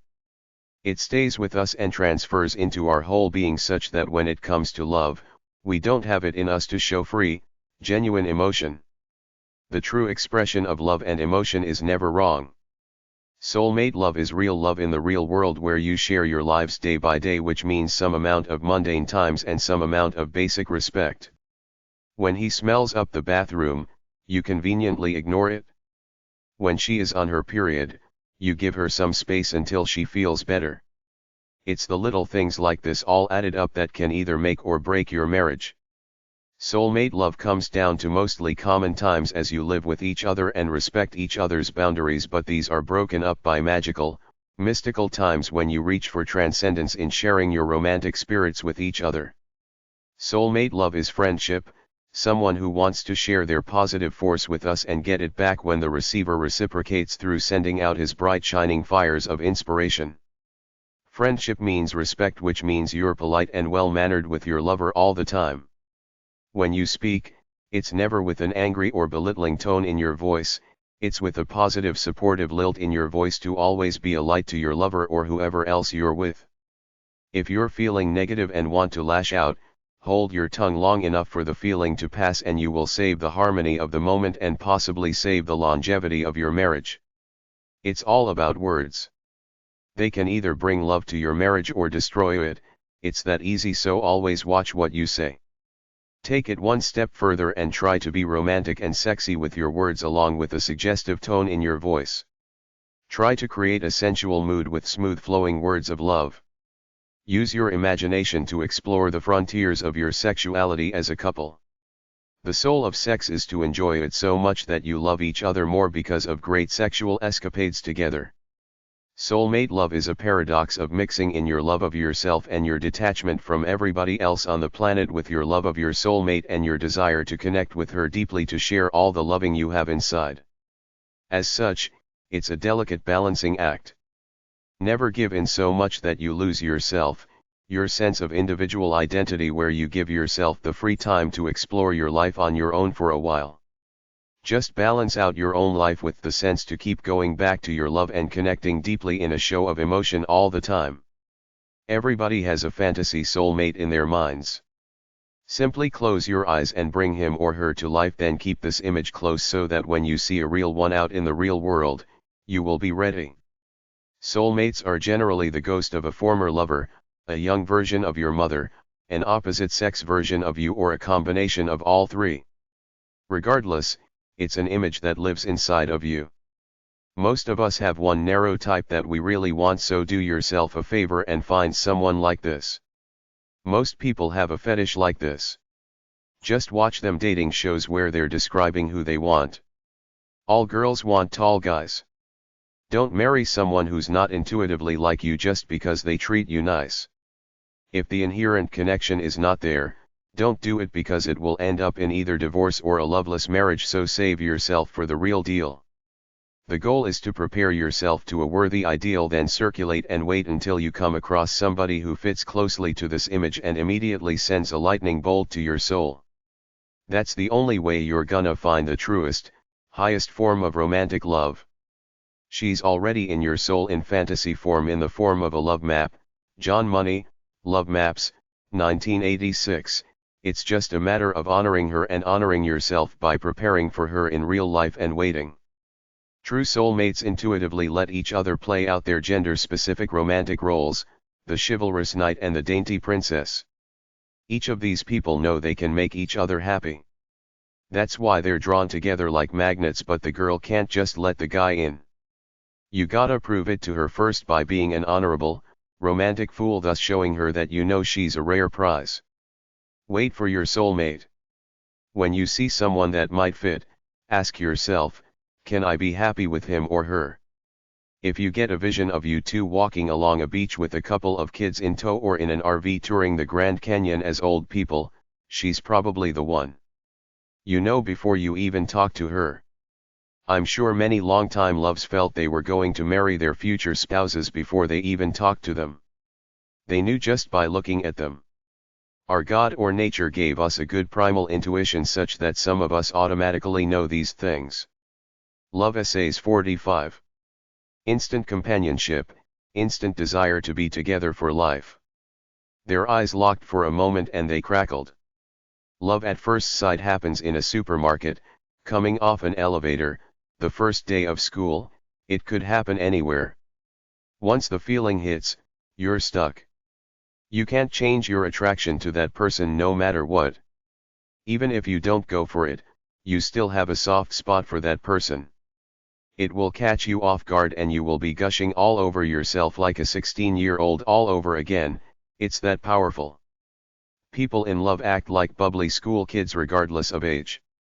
Whether it's love or just an exciting feeling is another matter, but the thing is that when it hits you, it takes you away into dreamland like a tidal wave.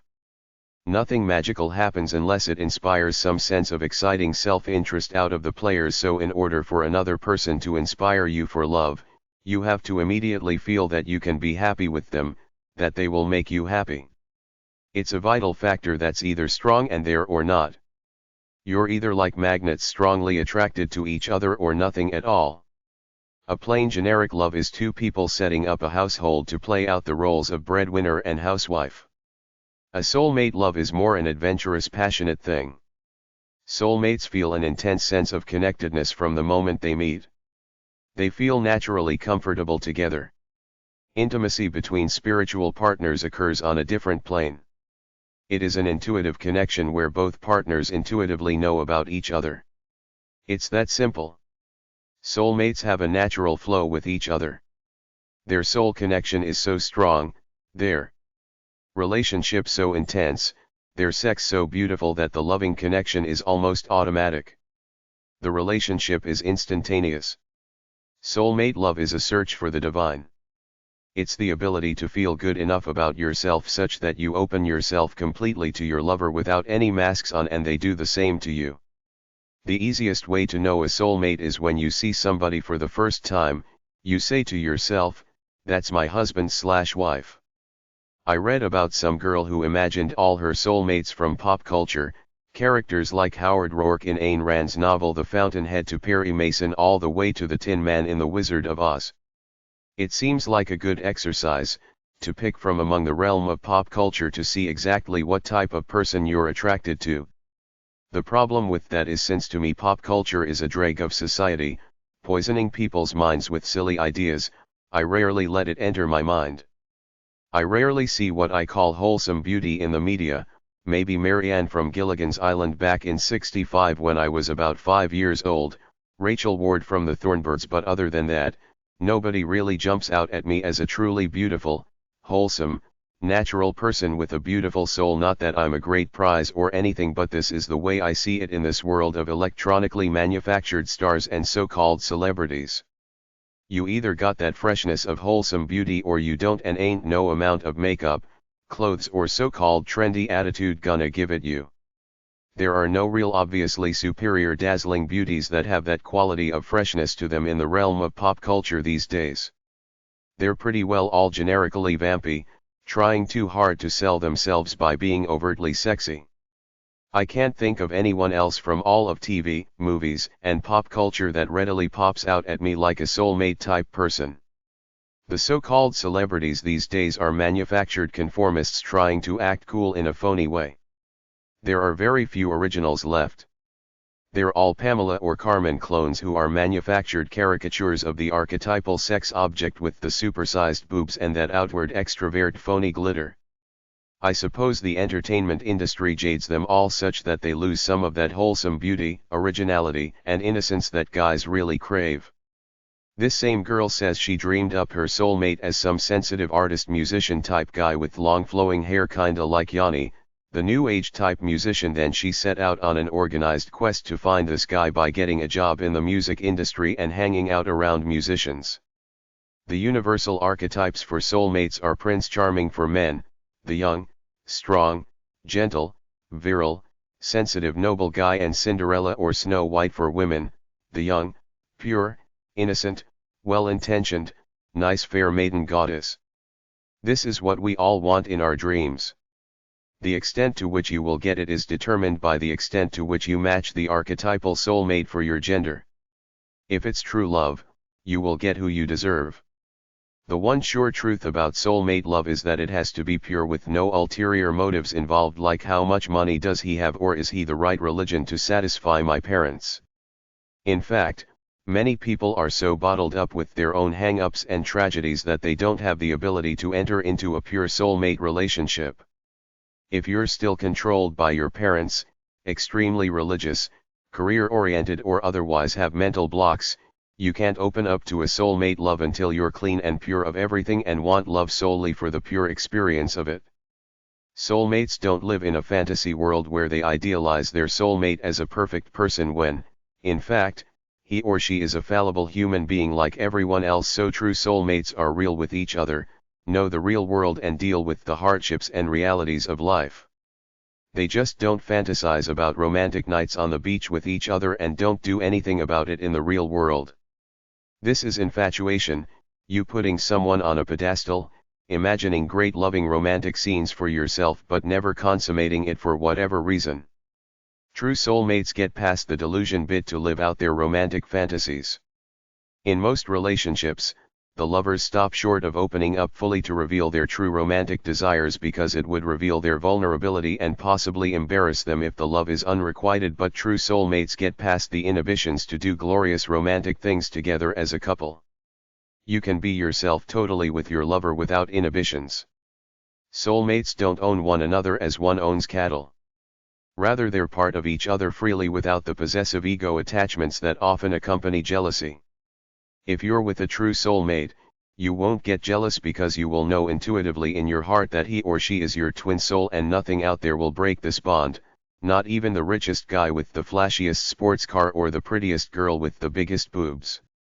Soulmate love can't be broken just because you happen to see an attractive person somewhere. There's no control, power, or jealousy in true soulmate love. Love Essays 46.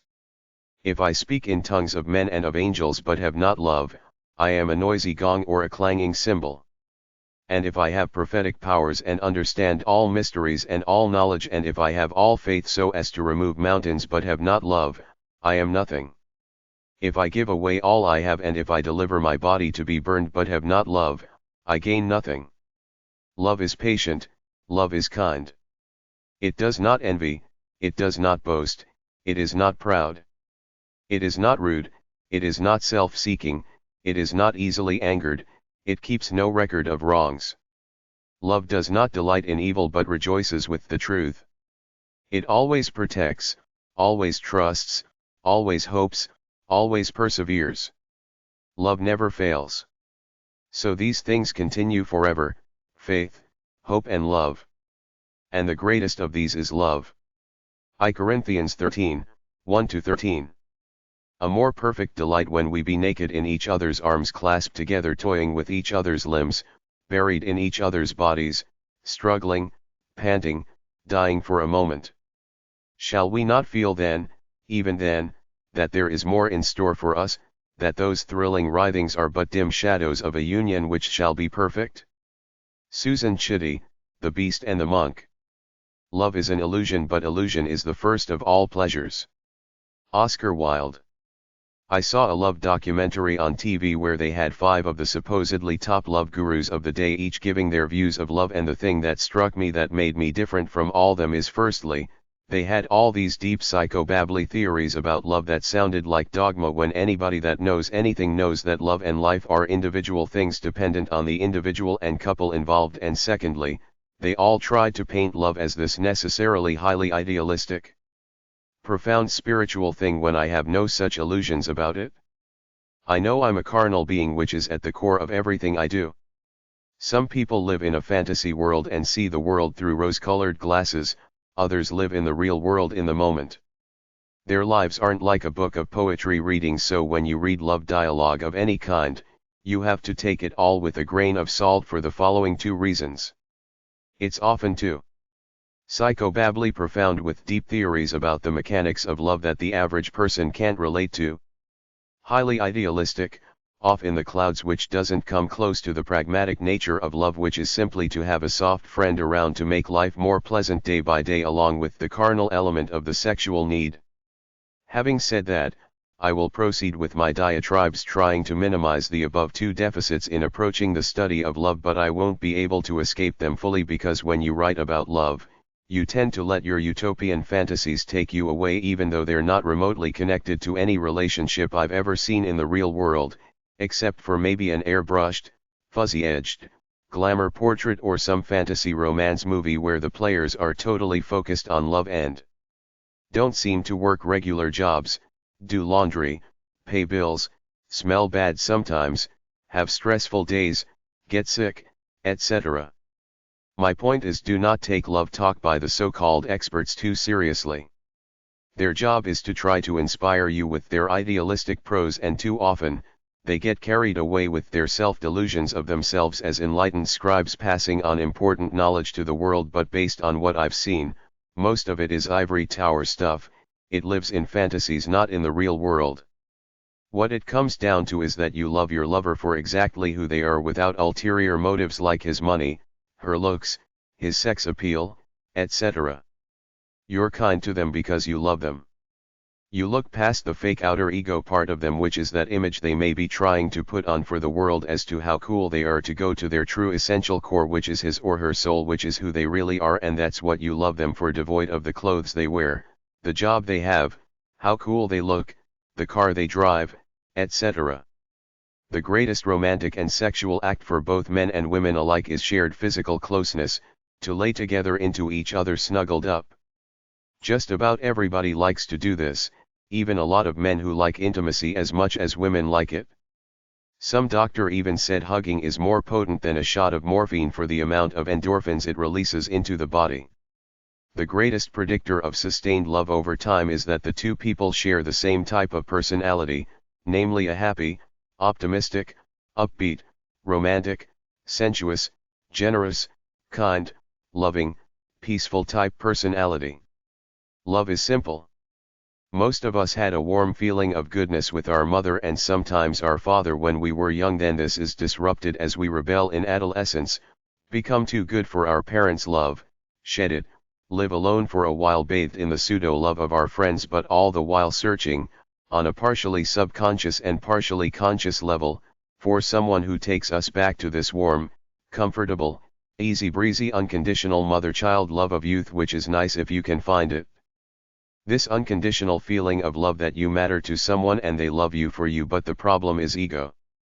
Most people love themselves more than they could ever love you, which is cool enough because that's normal, so you generally can't give another person more love than you give to yourself. But the real problem starts when you expect it to be worshipped endlessly, a phenomena mostly in girls who want outer reassurances that you love them all the time.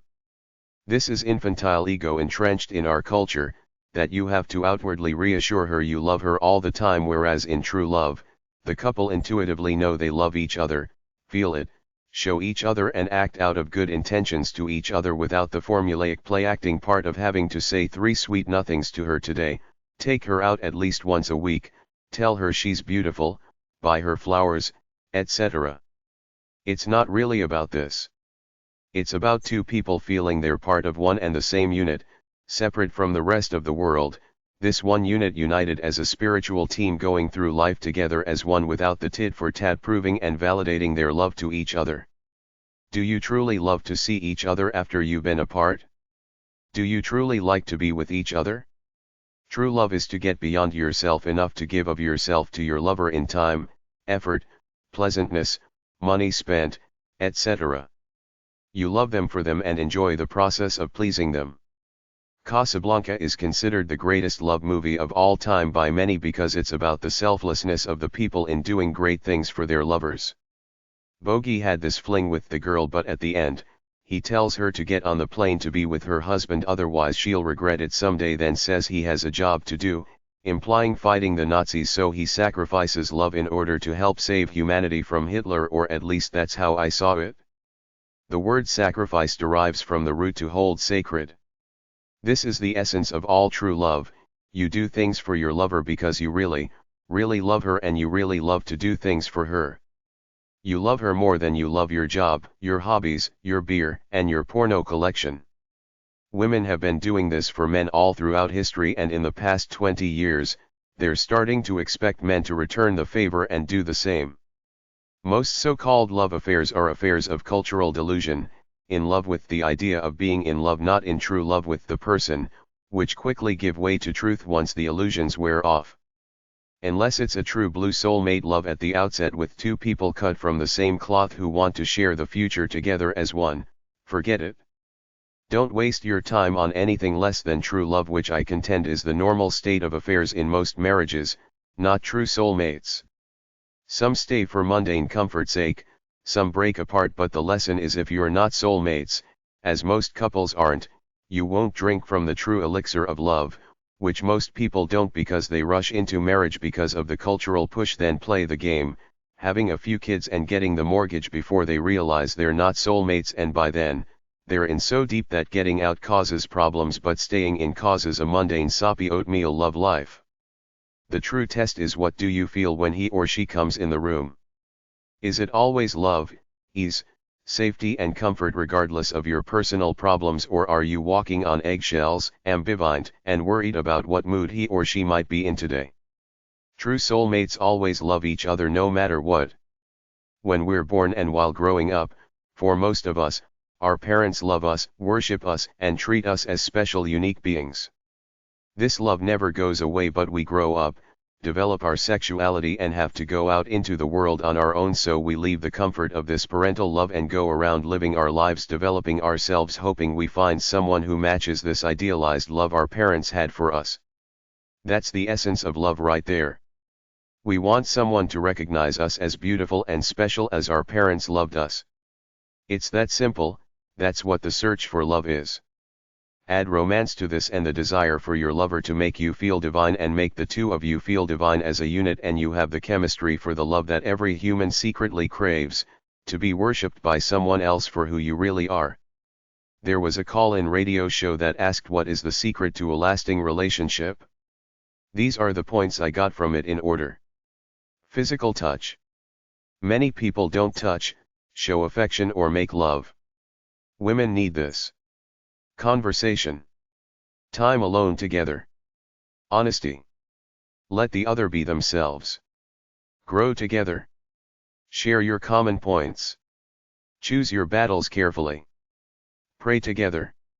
Love Essays 47. When two people love each other, they don't look at each other. They look in the same direction. Ginger Rogers. You're nobody till somebody loves you. My wishes are your wishes. You are mine, I am yours. We're one and the same. I will make you happy and love you like nobody else can. Pledge of love. Despite the problems, love is still worth it to most people. Most of us want someone who we will call our better half, who completes our sentences, whose kisses make us shudder with love, who we can sit with in silence and feel a comfortable aura of love. People want to share their lives with someone, to have children, to work for a nice home together, and to spend their golden years smiling with each other. Love will not go out of style anytime soon. Back in the 80s, when I was a naive kid, I'd sometimes see a dumpy-looking bearded guy on public TV spewing off about love and how we rarely take the time to look into each other's eyes to look, love and listen to each other. His name was Leo Buscaglia, author of Love, Loving Each Other, etc. He had his run as the love doctor of his time. He has now passed on. The course has been run by hundreds of psychobabble gurus out there. People are cynical of the same stuff coming at them all over again, as with John Bradshaw, Barbara DeAngelis, Deepak Chopra, John Gray, Wayne Dyer, and many others. But the bottom line fact is that you have to love yourself before you can love anyone else, and love has to be fed, otherwise it dies, just like your soul and passion for life have to be fed, otherwise you become a dull couch potato. You can't be a great lover unless you've got a good grasp and control of your own life. Love grows out of a person who's got a soul for life and wants to spread it around. Now that I'm in my 40s, I still like inspirational stuff, so with the creation of a few religious networks on TV, I get my dose by watching preachers on TV. They're the modern-day love gurus. If you watch them for a while, you become what you feed your mind with. It's one of the few places there is inspiration and love on TV. If you want to be a more loving, gentle person, listen to Christian radio and watch religious TV, and they will help make you more peaceful and loving, like Jesus, who was kind, gentle and loving, which is what love is, simply kindness and niceness, like when you're nice to your dog, except you have to do it to humans. The goal of life for me is to become myself fully, and by doing this I hope to take whatever love there is in me and pass it on to the world at large. Love is to do what's worthy from within to help someone else in some way. It's selfish to the extent that you're doing your own thing, but that's your job in life, to use yourself in a wise, positive way, not being selfish about it or letting it rot away as so many billions do. This is my thesis about love. Love yourself, do something good with it, you will automatically be a great lover and the love will be returned to you by others who will like and appreciate your inspired, benevolent nature. It's a chain reaction with people. You reap what you sow, breed what comes out of you. Positive begets positive, negative negative, and apathy apathy. You're a mirror. Hate your wife, put her down and she will hate you back. Love her and she will love you back.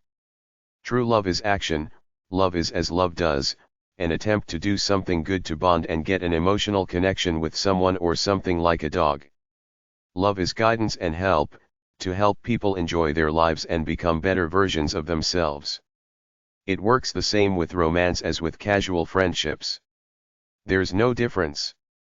Of course, there's the intuitive strong bond that's automatically there at the outset with kindred spirits and soulmates, but these have to be nurtured too, otherwise they die out.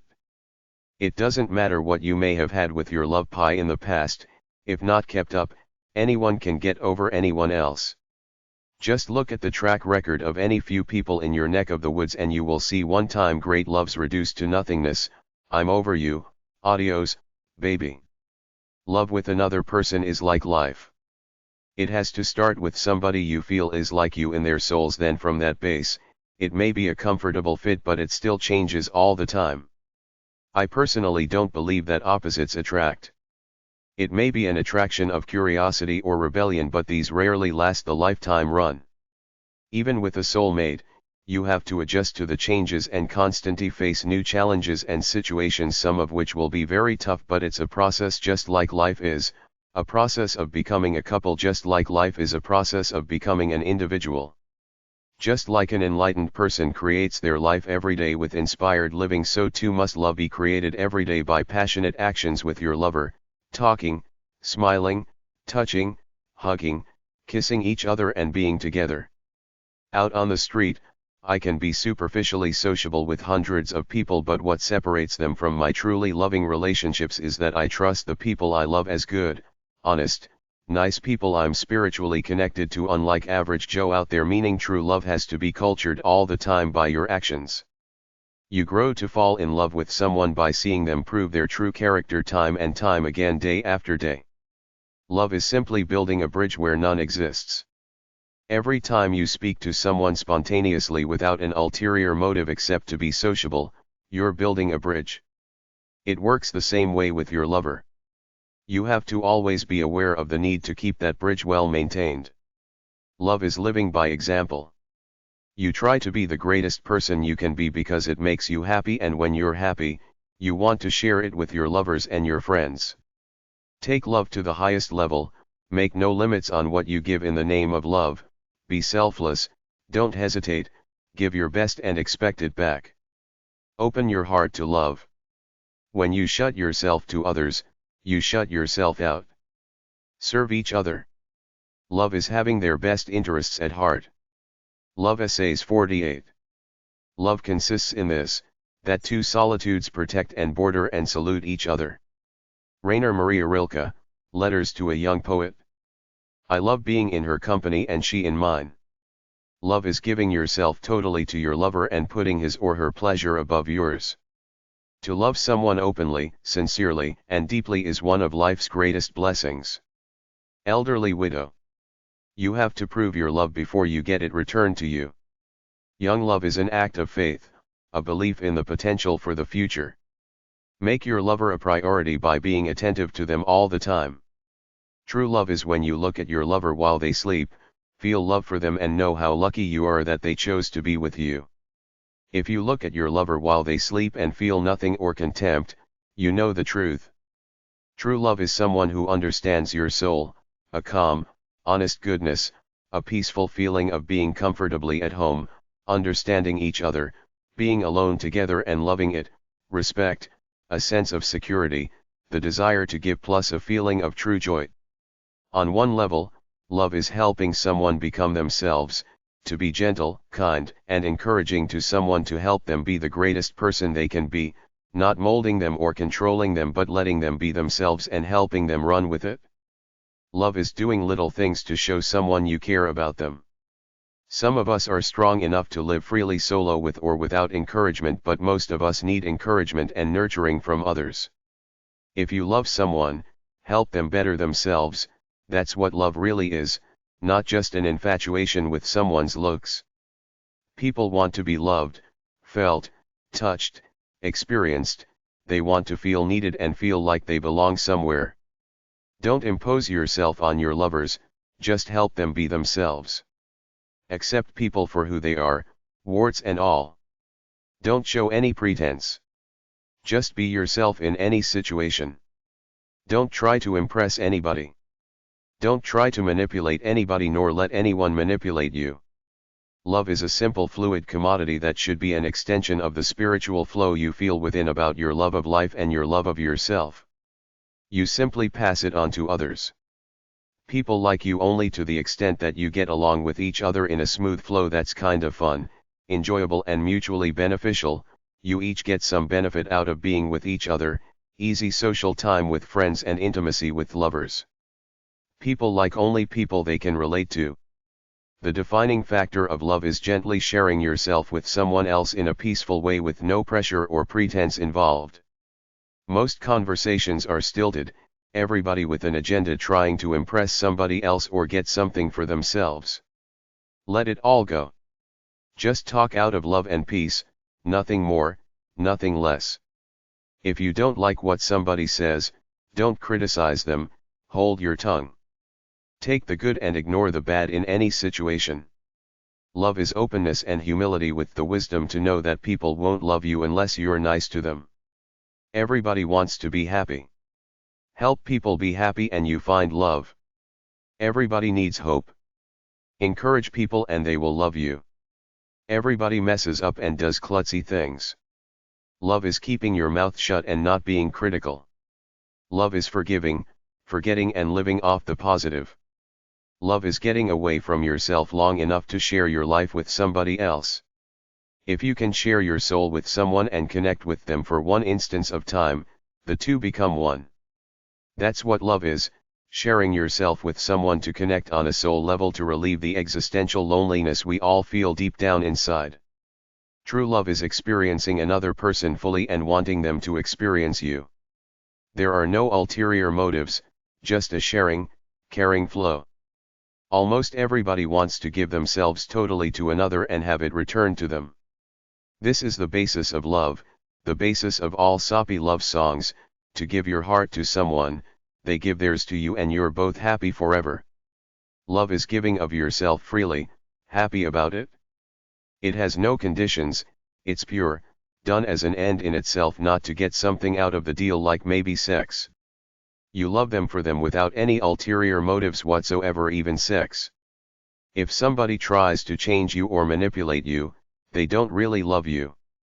If they discuss things like your shortcomings with you in a loving way, they're being sensitive, therefore loving. If they just nag, they don't really love you. Love is helping people, not hurting them. Love is passing your happiness on to others. It's very simple. Does someone uplift you, do nothing for you, or try to dampen your spirit? That's the only test at any moment in time.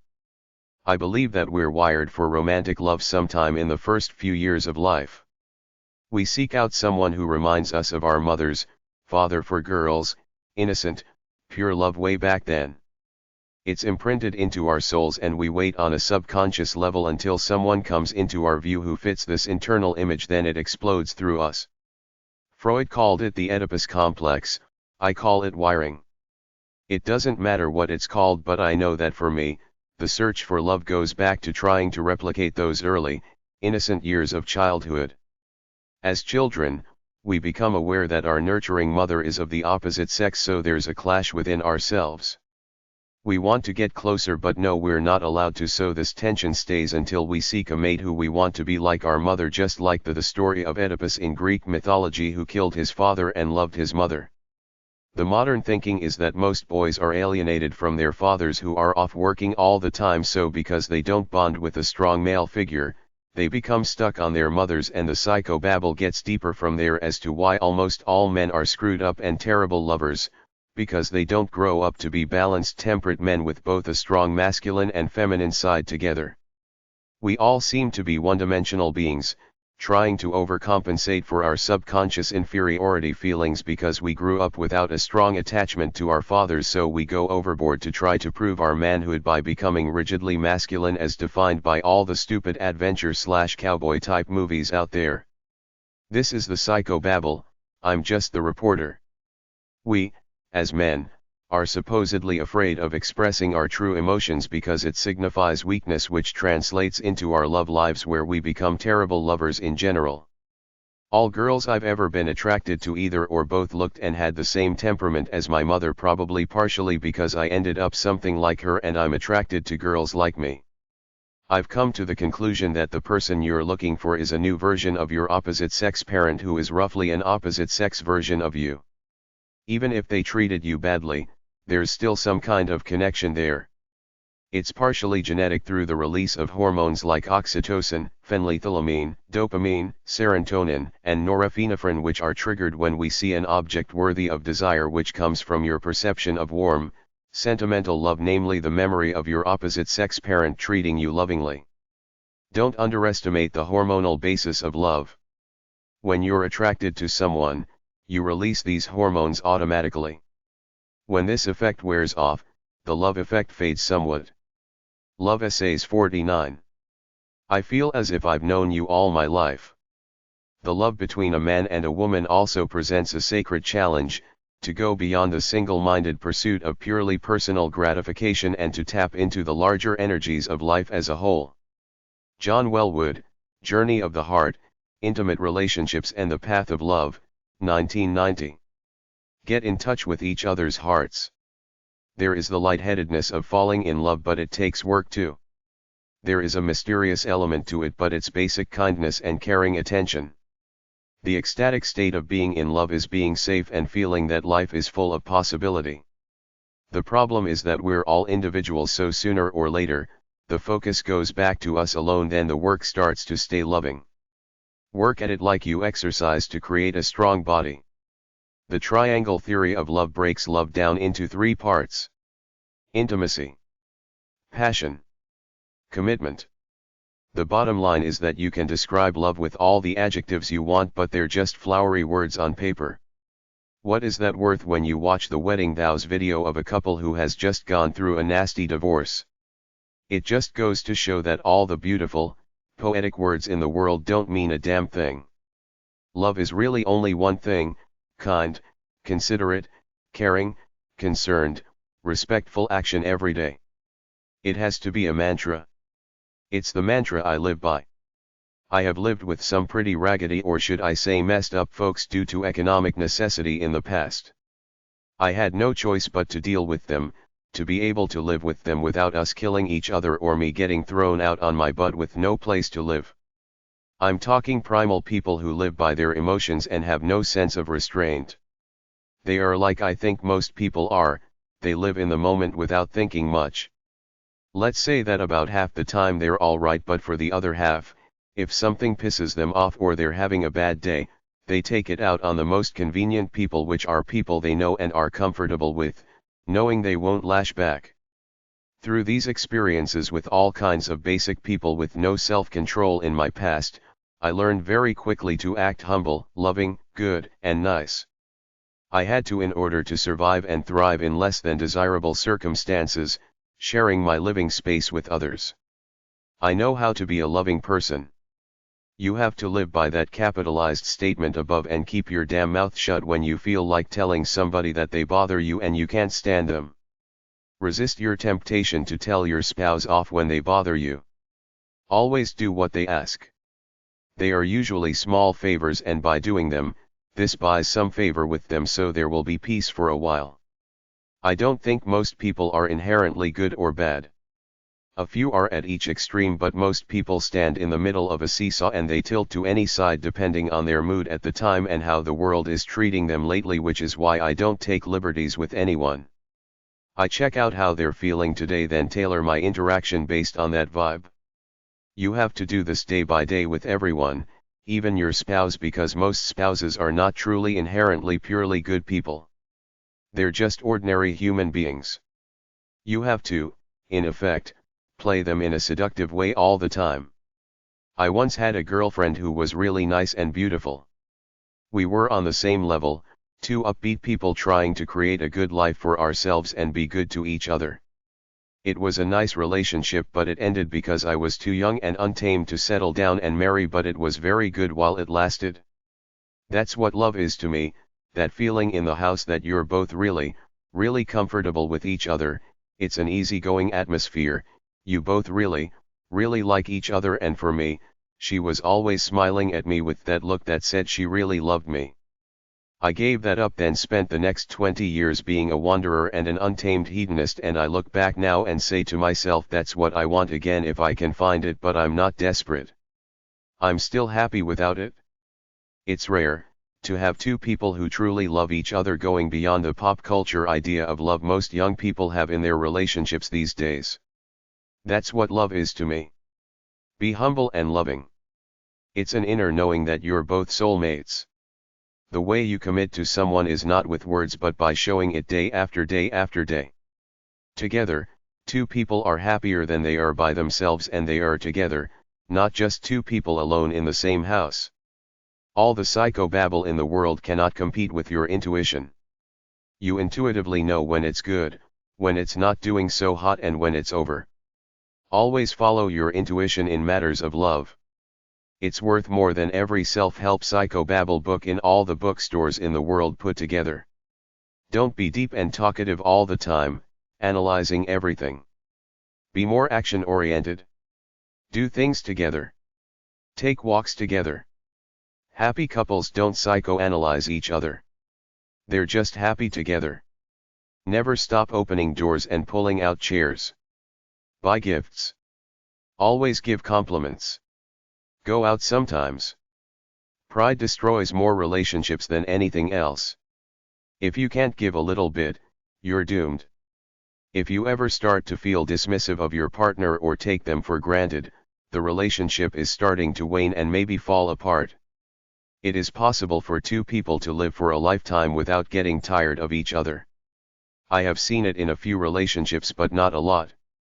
Most marriages are not marriages of love but are marriages of people playing out social roles. They get tired of each other but stay together anyway, despite this. This is what I sense in most couples I come across. If you see a train wreck coming, why hang on for the ride? My philosophy is to jump off now to avoid all that pain. I read somewhere that between the time someone thinks of divorce and the time they actually get it is usually 3 to 7 years.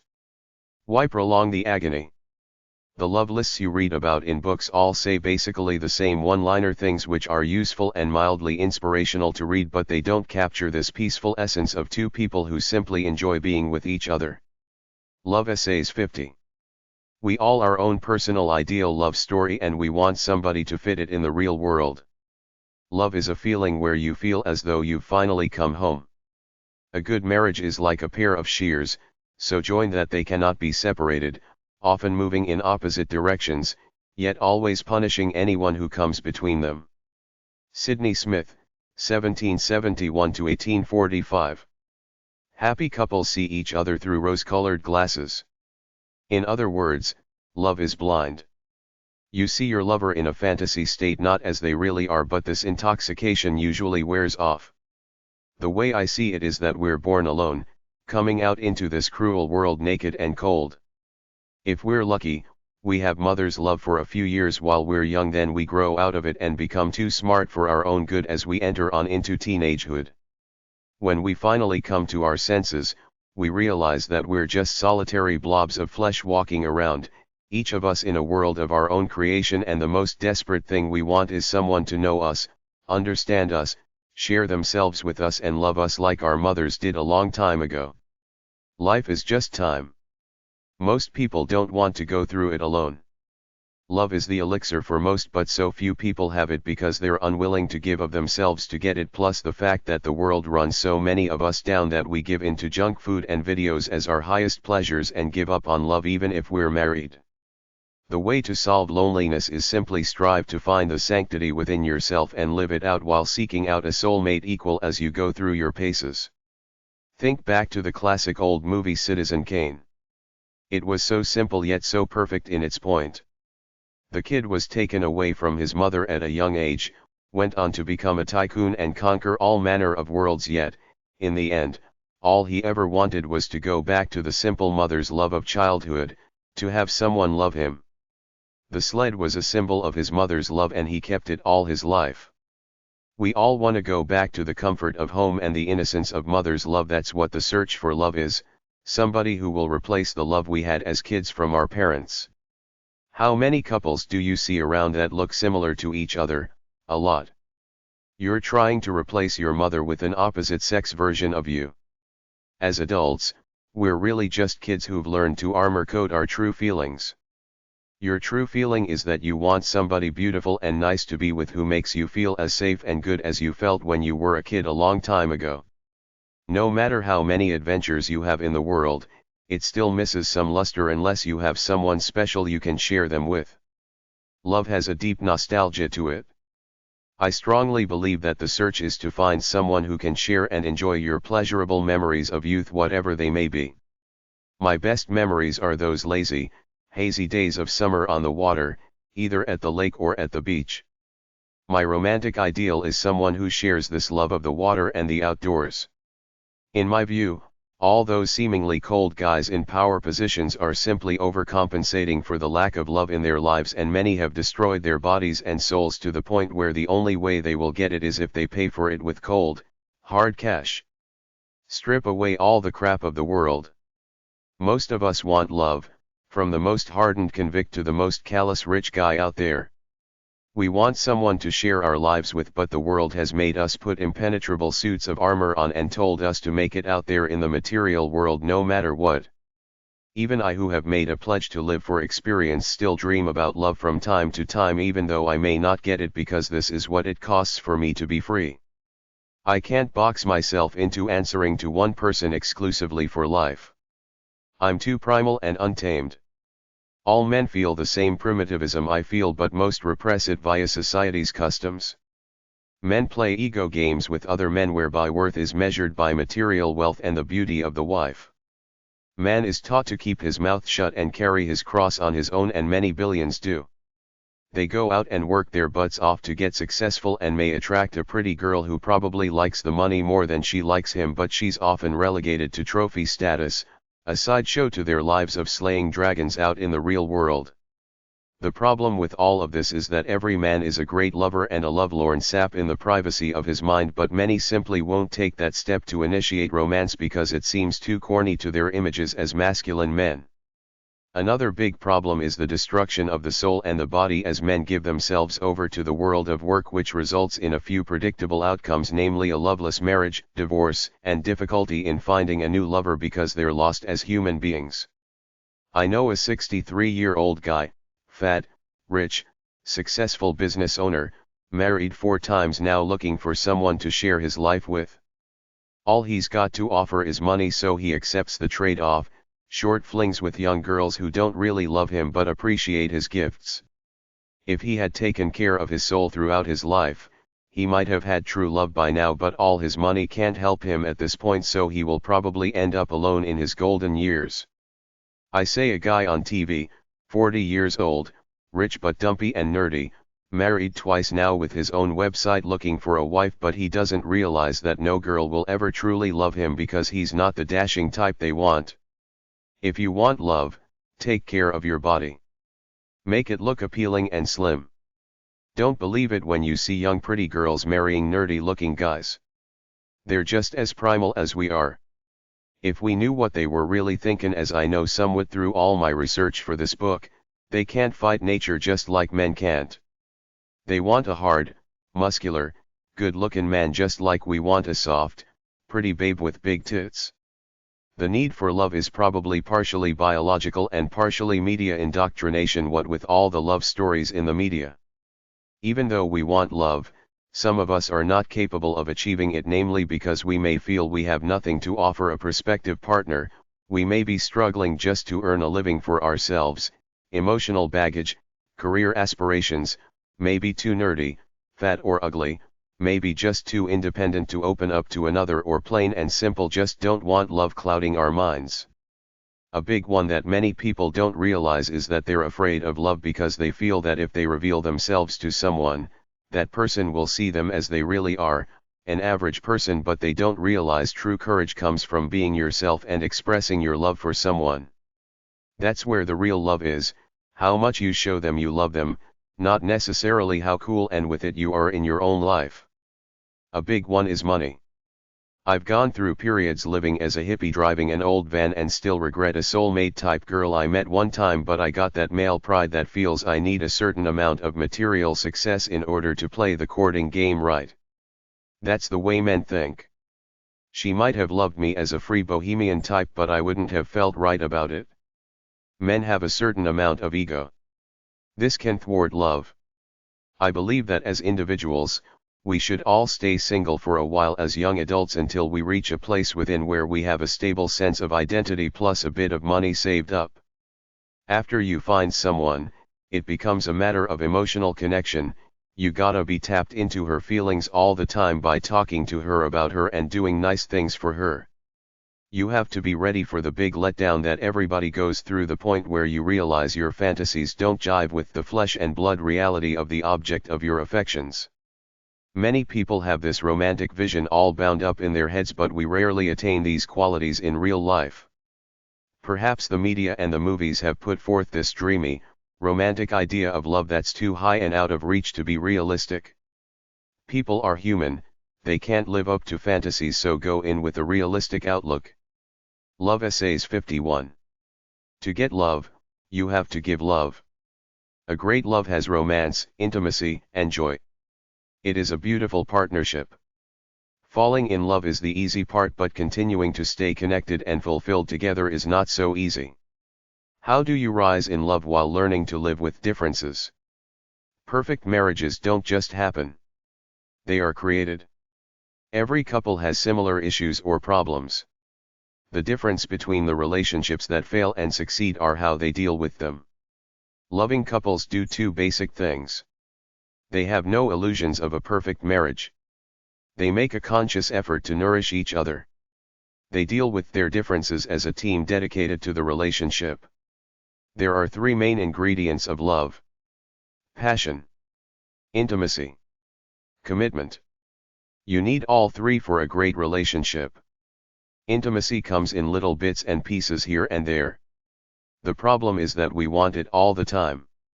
Intimacy means I can tell you when you're making me mad. Intimacy is being with someone who is special to you and you feel special to them. Intimacy is our first need and our most basic, the act of being held and cuddled by someone.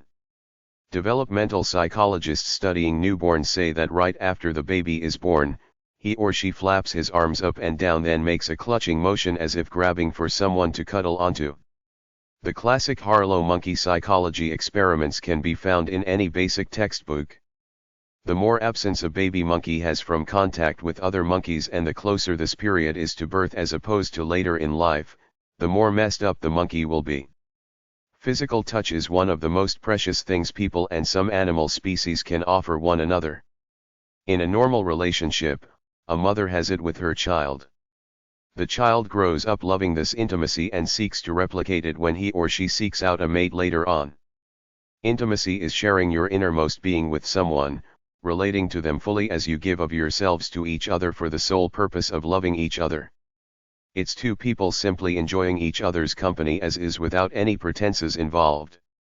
There is honest conversation, helping one another, being happy together, seeking happiness together, sharing themselves with each other, feeling good around each other, passing love on to one another, supporting each other, making each other whole, a genuine caring for one another, joy and excitement with each other, fun easy time together, harmony, surrender and a strong bond between one another. Intimacy increases general well-being and health in most people, but a lot of people feel smothered if they get too intimate with someone, so generally a healthy high level of intimacy for short periods of time is good, intermixed with periods of time spent apart to allow each other the freedom to live in their own space for a while. Intimacy could be easy between the right couple in sync with each other, but more often than not, it takes constant hard work to keep the creative, passionate, sensuous fires of love burning all the time. Everybody has a different level of intimacy they feel comfortable with. It's often a fleeting thing. You have it for a little while with your spouse, then you back off, lose it and give each other room to breathe for a while, then you connect again for a short while. This is as good as it gets.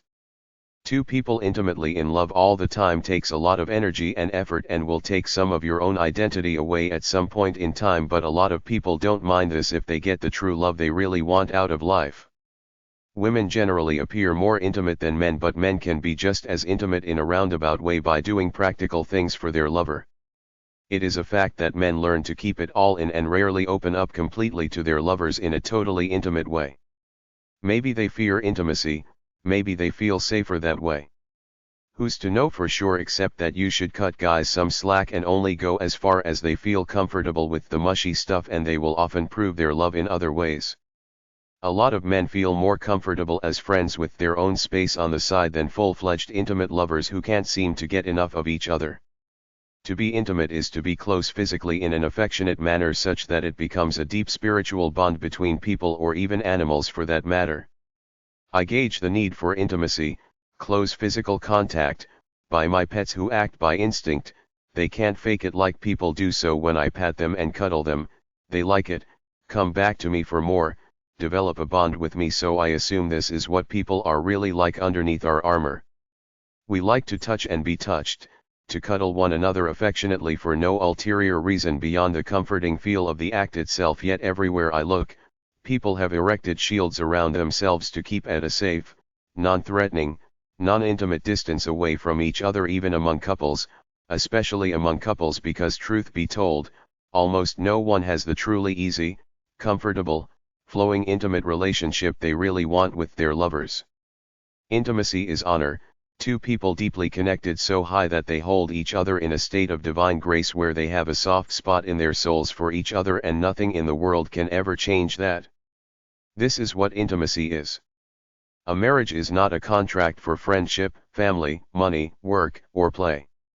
It's a deep, intimate, loving spiritual connection between two people manifested by the creative magic you strive to put into the soul of your romantic fires. Many men and women alike fear intimacy and fear getting too close, which is why they get cold feet and bail if it gets too deep and they feel their freedom is threatened. You must be patient with these kind of people, give them unflappable quiet support, but have a reasonable cut-off period. If they're not stable enough to commit with you in an accountable way after a year or two together, they may never be so if you don't feel nor see the actions of a soulmate lover coming from your beau. He or she may be one of the evolving state of affairs in our world where people like to live alone and are meant to be alone, away from anybody in a close intimate relationship. If you don't feel like two apples put into a blender and blended together to form a new food, apple sauce, which symbolizes a new life together, it may not be soulmate love. Think of intimacy as intention, the intention to give your soulmate your undivided attention, get to know him or her by exploring each of your lives together in a blended way, sharing your lives with each other. You have to get over your own seelishness enough to want to meld together deeply with this person you call your love. Intimacy is exposing your true soul to your lover and living it out. Soulmate lovers want to get to know each other because they love each other, so that's the test of true love. Does your partner seem only superficially interested in your life to keep the channels open to get what he or she wants out of the deal, usually sex or material perks, or do you feel that he or she really wants to know everything they can about the real you? People are human beings, not givens or prizes to be won. We're all ruled by emotion and need constant nurturing, therefore you have to show your love all the time and be understanding in a real way. Everybody wants to be loved and hugged. We really want to be touched. Most people want intimacy over straight sex. Intimacy is simply being close and emotionally connected to someone. A boring relationship is one without intimacy. You won't change it by cosmetic attempts with new sexual techniques or gifts or even a trip. The only way to make love work and last is to be intimate with your partner all the time. I've come to realize that people have a deep, intense biological need for closeness and intimacy with each other. Everybody really wants a close, strong love with at least one other where they can sit and enjoy being together. I realized this during times alone when my thoughts always came back to my need for strong love with one other, but in the real world, many people are too tired, worn out and repressed to go for it. The basic formula for a fulfilling sex life is that the lovers be mature and want to share an intimate relationship. Instant sex doesn't create instant intimacy. It has to be cultured over time with tenderness and love. The best way to approach it is to think two hearts in one or a one-flesh partnership, the two of you united that closely together.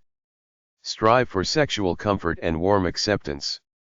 Let go of your defenses and submit your will for the good of your mate. Think emotional connection and nurture it all the time. You're both wired together closer than the twine of rope. For an intimacy exercise, take turns inhaling and exhaling into each other's mouths. Make sure one person is the giver, then switch roles. Be careful that you are not giving or taking so much oxygen that it causes dizziness. You can initiate opportunities for intimacy by buying gifts and offering activities to do together and being ready for it when it's offered by your partner. If your wife comes in and asks you to go to church with her or somewhere and you say you're too tired, you've just lost another chance for intimacy.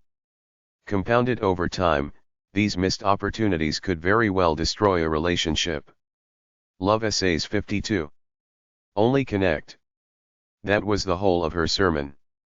Only connect the prose and the passion and both will be exalted and human love will be seen at its height. Live in fragments no longer. Only connect and the beast and the monk, robbed of the isolation that is life to either, will die. E.M. Forster, Howard's End. The man exclaimed, "This at last is bone from my bones and flesh from my flesh." Genesis 2:23. Intimacy is trust, sharing, feeling what your lover feels, anticipating what your lover will do, a physical and mental closeness that goes deeper into the soul, sharing things with your partner that you wouldn't share with anyone else, a comfortable silence snuggled up together, revealing your weaknesses and feeling safe with your partner, being able to share anything with your partner. The usual order for sexual intimacy is eye to body, eye to eye, voice to voice, hand to hand, arm to shoulder, arm to waist, mouth to mouth, hand to head, hand to body, mouth to breast, hand to genitals, genitals to genitals. Think about each of these steps in an erotic fashion and try to incorporate it into your lovemaking. A great marriage is greater than the sum of its parts. Each person is their own unique entity, but together they're stronger, happier, and boundless in what they feel they can do. It's a powerful relationship. Sex is an easy, enjoyable experience. It has an ever-changing, revitalizing quality to it. Don't let it get boring or even worse, non-existent. A well-kept secret in America or in the world for that matter is that the sex lives of most people is a drag, especially after the first year of marriage. The pioneer of the study of human and animal intimacy is probably Desmond Morris, the British zoologist who wrote such classics as Intimate Behavior, The Naked Ape, Man-Watching, The Human Sexes, A Natural History of Man and Woman, all treatises geared for exploring the way humans and animals interact with one another. The major point I gleaned from his writings is that in a highly technologized, advanced world that makes our lives easier, ironically, it has a negative effect of making people more distant from each other by virtue of our machines. For example, we live in our nice modern houses relatively secluded with no need to go to the well to get water, to hunt in a pack or to work with the family gathering vegetables, nuts, farming the land, etc. We go to work in our solitary cars, we listen to Walkmans, we talk through an impersonal device called a telephone, or better still send an email, then use the drive-thru to order lunch, after which we go home and plug into our video games, TVs, radios, computers, etc., which is all well and good but has created a civilization of loners, each stuck in our own little world of modern gadgetry. But at the very core of our existences, we still need intimate contact, so many of us get substitutes like pets, children, therapy, hypochondria, going to the barber or beauty salon, getting a massage, join clubs, become performers for the crowd applause, go see a doctor or dentist or become one, take on an activist cause, go to church, sing in the choir, cheer for a sports team, play a sport with others, join a dance club, get addicted to the characters in a soap opera, fall in love with some guy in a boy band who doesn't know you exist, go into internet chat rooms, smoke cigarettes, self-intimacy like a baby sucking on its pacifier, eat so-called comfort foods, buy useless things to make us feel good, pleasure ourselves with a hot bath, pornography, sex toys, narcissism, self-love, self-indulgence, one-night stands, go to school, take a class, seminar, or workshop, drink alone, giving yourself comfort, etc. But none of these things give us the real profound intimacy with another equal human being we crave, which is distinct from loving a child. So many of us turn to excesses to fill the hole, but that doesn't work either, because the effect is just temporary. So that's my final consensus on the state of the modern world: a bunch of lonely people surrounded by all the means of entertainment, material things, culture, and education we might ever want, but it doesn't come close to being enough for most of us. Morris remarks on how we as a society have gradually gotten to the point where we touch less and connect emotionally so much less than we used to in the old days, interacting together back then because we worked with each other in order to ensure our collective survival. But this is no longer necessary in a world of supermarkets, department stores, and fast food. So we're all a bunch of lonely ships passing in the night, each with suits of armor on, which is horrible for intimate relationships, which is what most of the population wants. Maybe women seem to want it more, but men want it too, and often seek it out in ways disguised as superficial men's activities like sports, working on cars together, drinking at the bar, smoking dope together, hunting, fishing, playing poker, building the great phallic symbol, etc. On some deep level, these are all attempts by man alone to connect with his fellow man. Babies rely on intimacy totally until they become kids with consciousness. Then little by little they learn the ways of the world and become reserved and distant from other people, because these are the rules we're given. In order to survive in society, mind your own business, do your own thing, and don't interfere with other people, because many are cranky, stressed out and negative, and you never know when you will encounter a violent one. So the best course of action is to keep to yourself to avoid trouble. At our very cores, we're really not all that different from our primal simian ancestors who openly express intimacy for each other all the time, yet because we're supposedly civilized and live with large numbers of people in communities, the unspoken rule is to give each other space, get impersonal with other people so as not to offend anyone, the net result being a bunch of strangers each in their own space, not wanting to disturb the territory of others lest they be treated negatively with contempt or anger.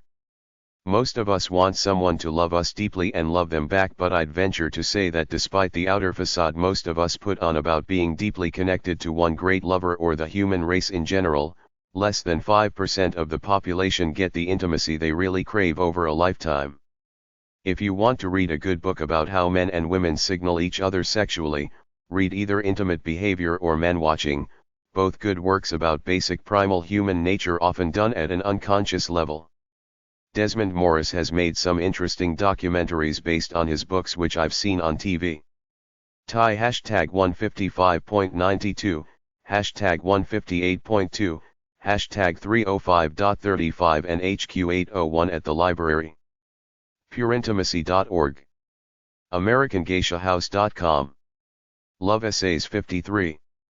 I truly feel that if there is, in this world, one person whom we can touch totally, unabashedly, and unashamedly, we will never die of loneliness. One person. I didn't say 50, 100, 1,000. It really doesn't matter who that person is, woman to woman, man to man, someone you can go to and lay it on the line with, who will listen. Someone you don't have to hide from. Someone to whom you can say, these are my feelings, and they say, good. It's all right. This is me. That's okay. Leo Buscaglia, Living, Loving and Learning. Intimacy is a great blissful emotional and spiritual connection with another person or pet. It's a feeling, the need to be close and deeply emotionally connected to another live being, something that almost everybody wants but very few get the dose they really desire.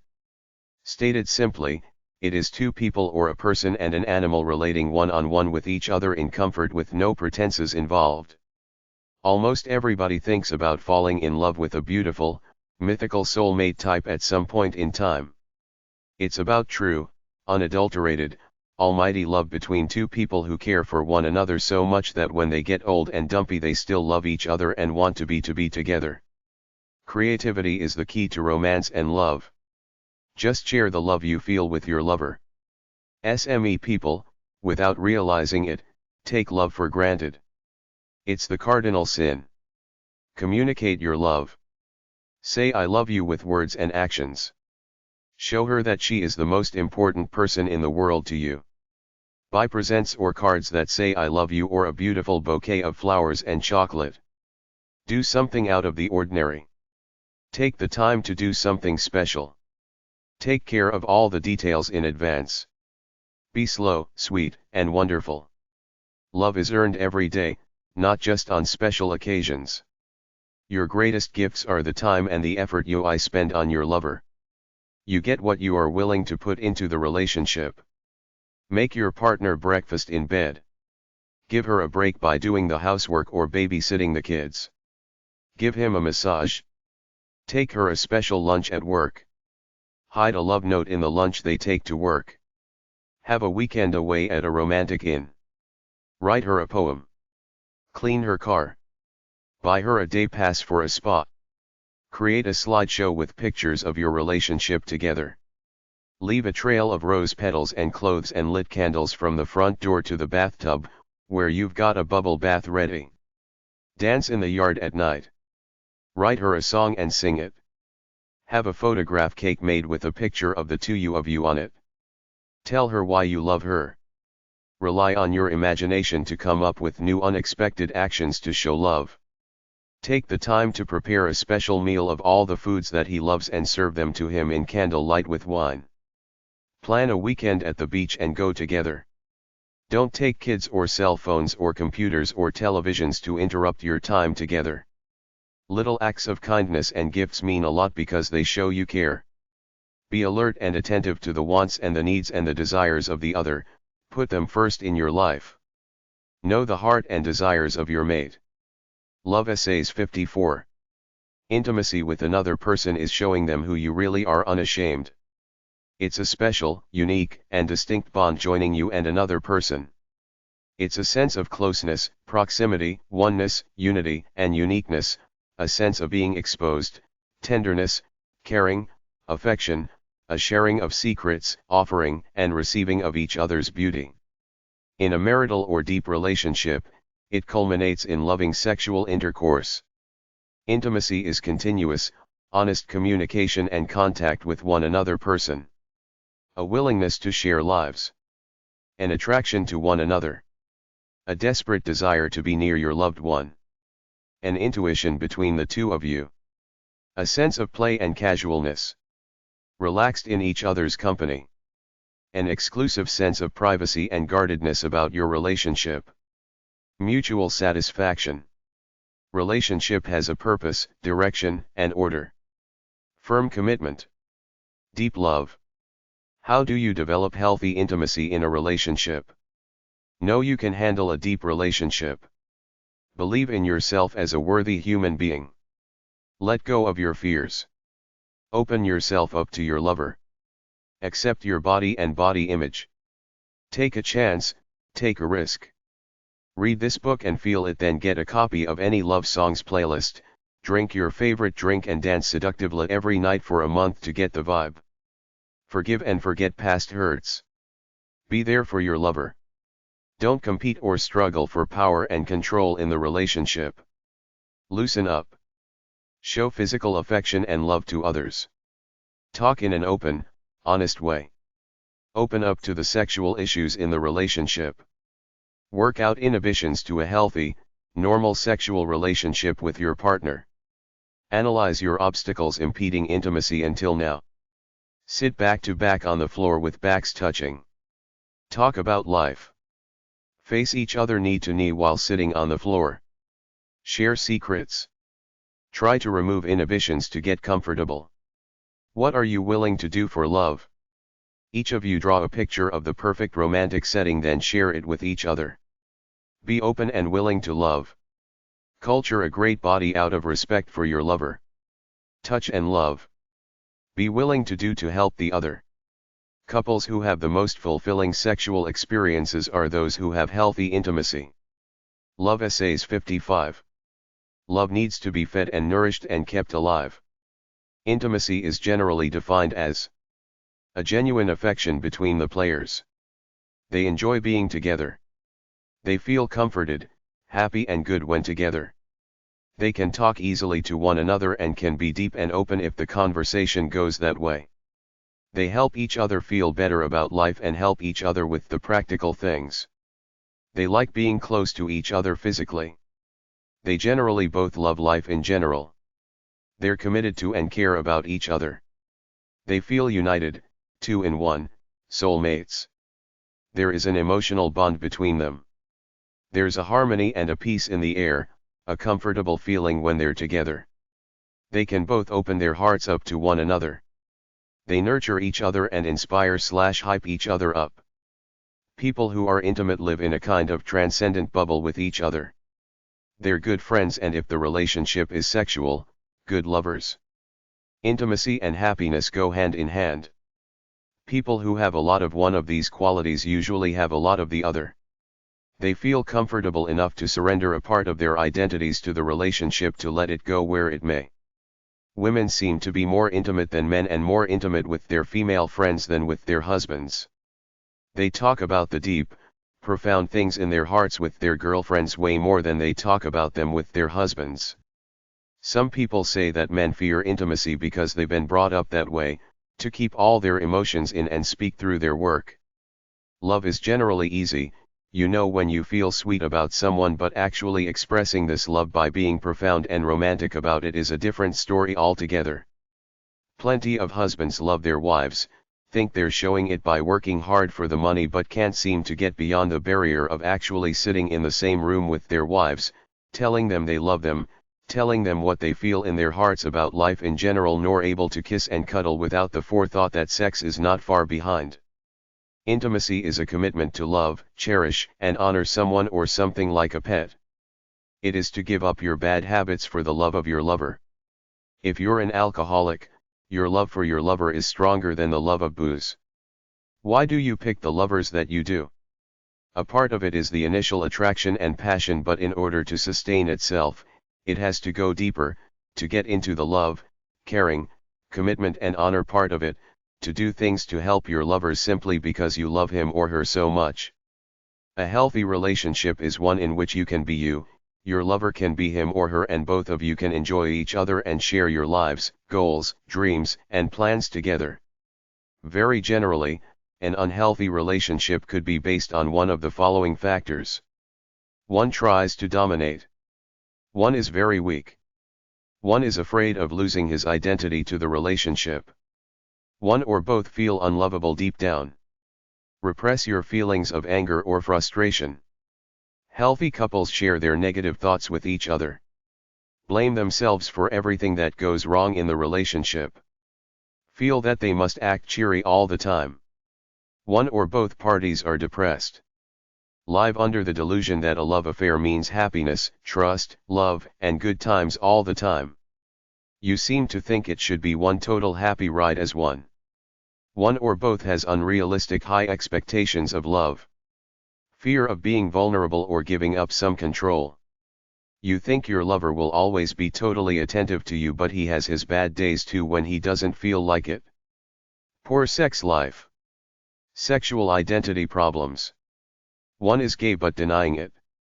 Past sexual abuse. Fear of abandonment. Fear of being found out as not perfect or glamorous. So close to each other that you feel smothered. Never developed the ability to love during your formative years. The biggest way to try to be intimate is to be real, honest. Don't try to be perfect because it's not realistic, and keep your own identity in the midst of the love affair. Be happy in your own life without being arrogant or ashamed of who you are. Show love day by day, one day at a time. Do not be afraid of letting your lover know who you really are and what you're really feeling. Great relationships are created, not found. Couples often fear talking and fear facing their problems, both life problems and problems in the relationship, with the net result being further alienation until it reaches critical mass. Anybody can put on a happy face and pretend the love is still there, but it takes guts to admit when you're not feeling so loving or are afraid that your lover is about to leave you. The solution comes down to constant communication with emotion. Keep that emotional connection going all the time. There will always be misunderstandings between everyone in a relationship. The poor lovers gloss them over, the great lovers try to clear the air and keep it smooth as much as possible. When there's tension, you can either talk about it or try to compensate for it by buying her a gift or simply doing something fun and interesting together. Love Essays 56. Some guy said it's not about what you do, it's the love and intention you do it with. I don't agree. I think we're all loners. You're born with a song in your soul, and if you don't live by it, your life is a shamble. The idea of romantic love is the dessert for a great life. People are so afraid of being lonely that they'll go out with disgusting people and stay with them even if it's not so hot. Many people accept the stagnant way the relationship is because to them, it's better than being alone. Many people are alone together. Many people are love-struck, as is evident on TV shows like The Bachelor, where I see all these love-struck guys who don't understand that hormones create passion and they always subside after several months. Nevertheless, people want love. They want that fantasy they saw on some love movie, but life rarely goes that way. Will we be judged by God on our love? I know you're better off being or acting kind, low-key and compassionate than being a loudmouth, assertive asshole. If you want love, give it. Spend time with people. Words alone are worthless. True love shows itself in action. Relationships take time, love, and effort. The essence of love is how much we give of ourselves. It's not enough to provide material goods as a man as the breadwinner. Women and children want time spent together doing things. The most desired gift is focused attention. Love says, I value you. I to give you my most precious asset, my time. Can you be full of love? I don't know, because I have had so many bad experiences with disgusting people that I feel the human race is inherently flawed and biased towards evil. It says so right in the Bible. Eve fooled Adam, Cain killed Abel, the locals in Sodom and Gomorrah wanted to have sex with the attractive visitors, etc. To be loving is to be giving. The best time to show love is right now. Love your neighbor as yourself. Galatians 5:14. If you want love, help people. Get involved with other people. Love your family, which is supposedly the human race. Don't be phony. When you feel the love slipping away, if you want it to stay, you have to have the courage to step forward and exercise your love muscles by being as nice as you can, provided your partner is worth it and not just a dud that you're hooked on out of insecurity. Talk from the heart, but listen too. Open up. Express your emotions to each other. Take the initiative. Commit to his or her happiness. Be romantic. Bring your kids in on your talks and activities in doing things together as a family. Have regular sex, or at least be cuddly and affectionate with one another. Try to court your lover all the time like you did when you first met. Anger is a tough issue to deal with. Most couples will get angry at one another at some point in time, but the real issue is whether this anger crosses the line into the unforgiving minute. As long as you control it somewhat when you're angry, the two of you will get over it, decide to accept each other as is and keep going on living together. When you feel hurt, you have to let it heal. It's a two-way street. You need time to exorcise the rage you feel, and both you and your partner should try to be nice to one another to strengthen the bond again. Love Essays 57. Love is being open. Greeting your family when you see them. Positive intentions. Thinking and feeling love in your spirit. Sharing what you have and your time. Learning from mistakes and experiences. Never preaching or nagging. Not holding on to strict ideologies, people's feelings come first. Dealing with challenges in a calm, peaceful way. Not judging people. Not feeling shame for who you are. Making an effort to be loving. Trying to live a peaceful, positive life according to the voice of God you feel within yourself. How do you treat your cat or dog that you love? You help them, feed them, talk to them, pat them, console them, love them. That how you wrap someone around your little finger. Bomb with help and love. Make their lives better. They see you as an asset. Two people on this planet will never understand each other fully, so you back off when your lover gets prickly. Are you meeting her needs?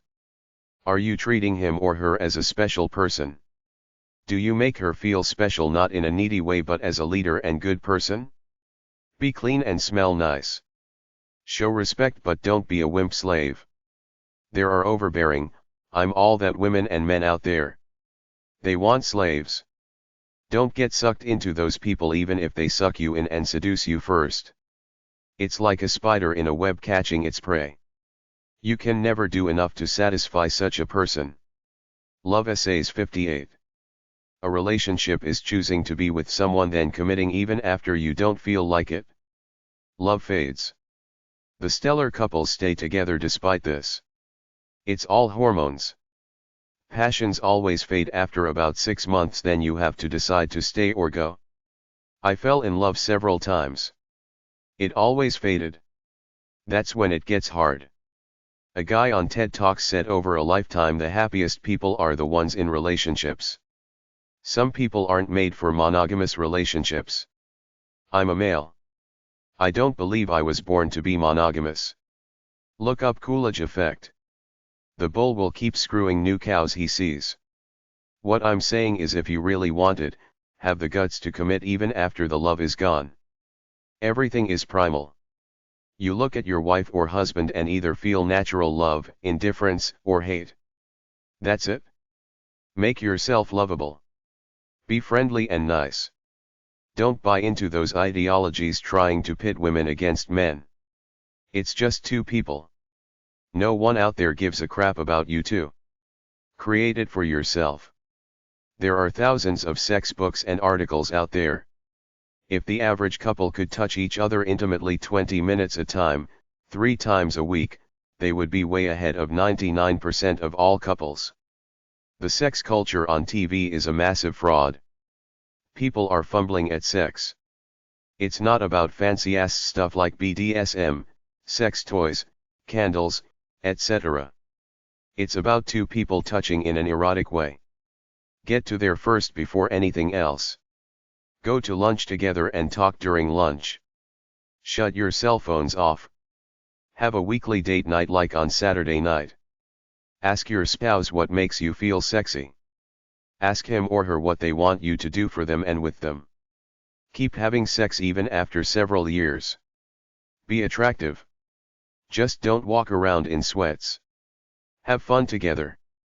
No one ever really won an argument in a relationship. When you win, you alienate your partner. It's okay to masturbate while a couple. It's not cheating. Help your lover get an orgasm.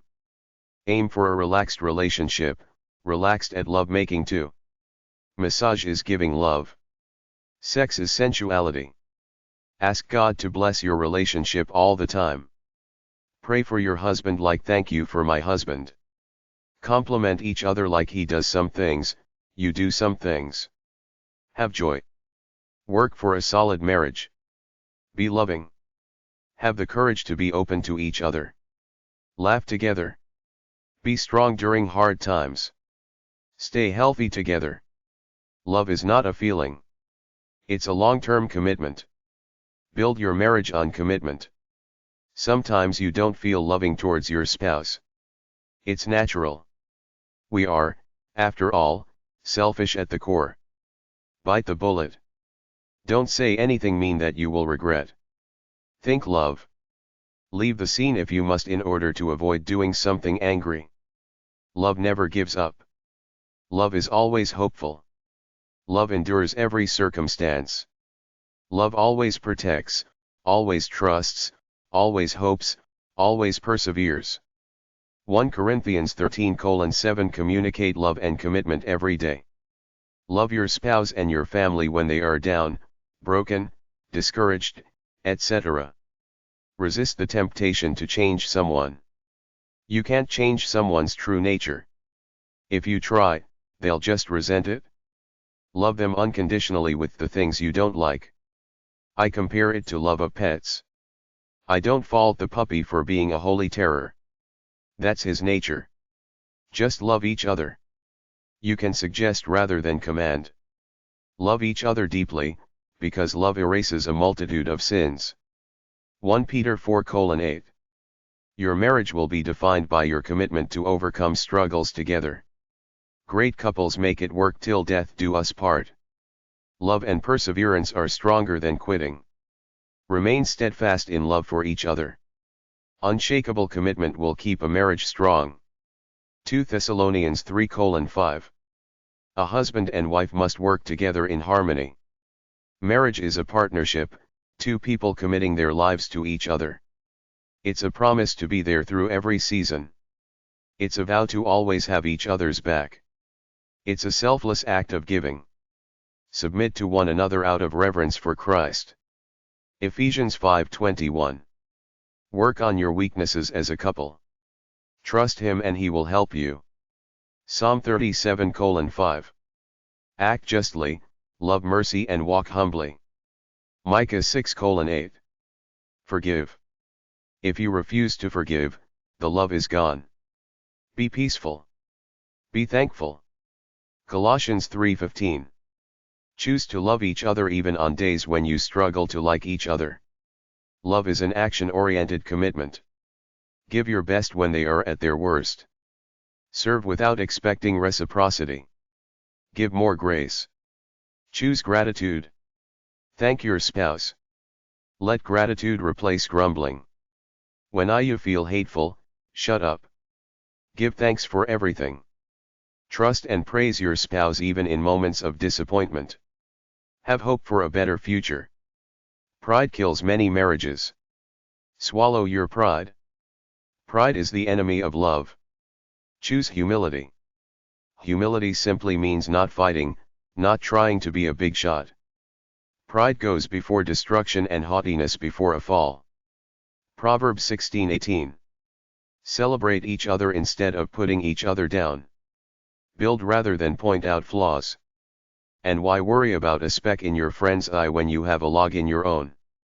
Matthew 7:3. Love Essays 59. Treat your lover the way you want to be treated. Treat your spouse with respect, kindness, and encouragement. Be an encourager. Unconditional love is hard. It's the test of a long marriage. Be the loving one. Choose to be a cheerleader. Encouragement is powerful. Worry is bad. Worry weighs a person down, an encouraging word cheers a person up. Proverbs 12:25. Trust each other by being open to each other. Be transparent. No scripts. And the man and his wife were both naked and were not ashamed. Genesis 2:25. Marriage means support, taking turns being strong for each other.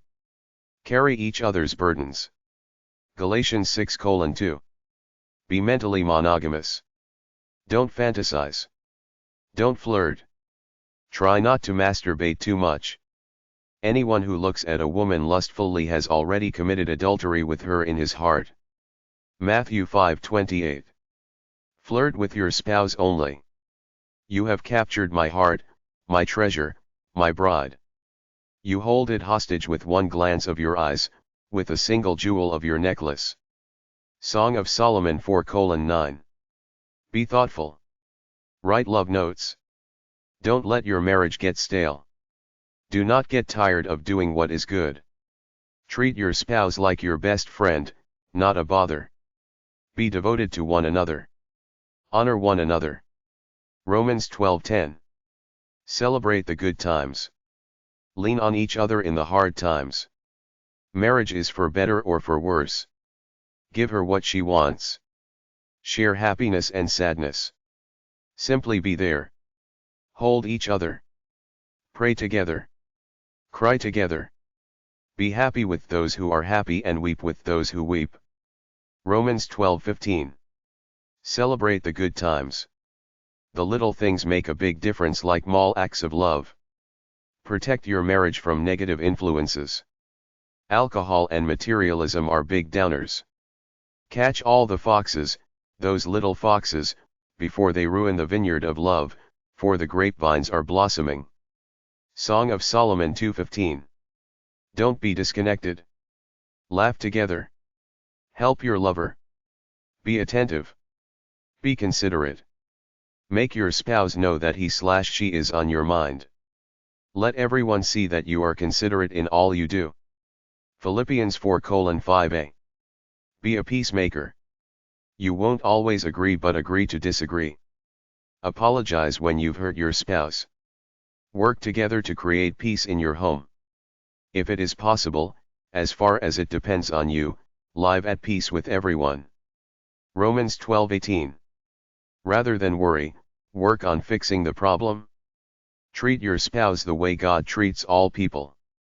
Keeping score or reciprocity is bad. That song "What Have You Done For Me Lately" is very selfish. When you keep score, each side thinks they're doing more than the other gives them credit for. Always give your best. People need love when they deserve it least.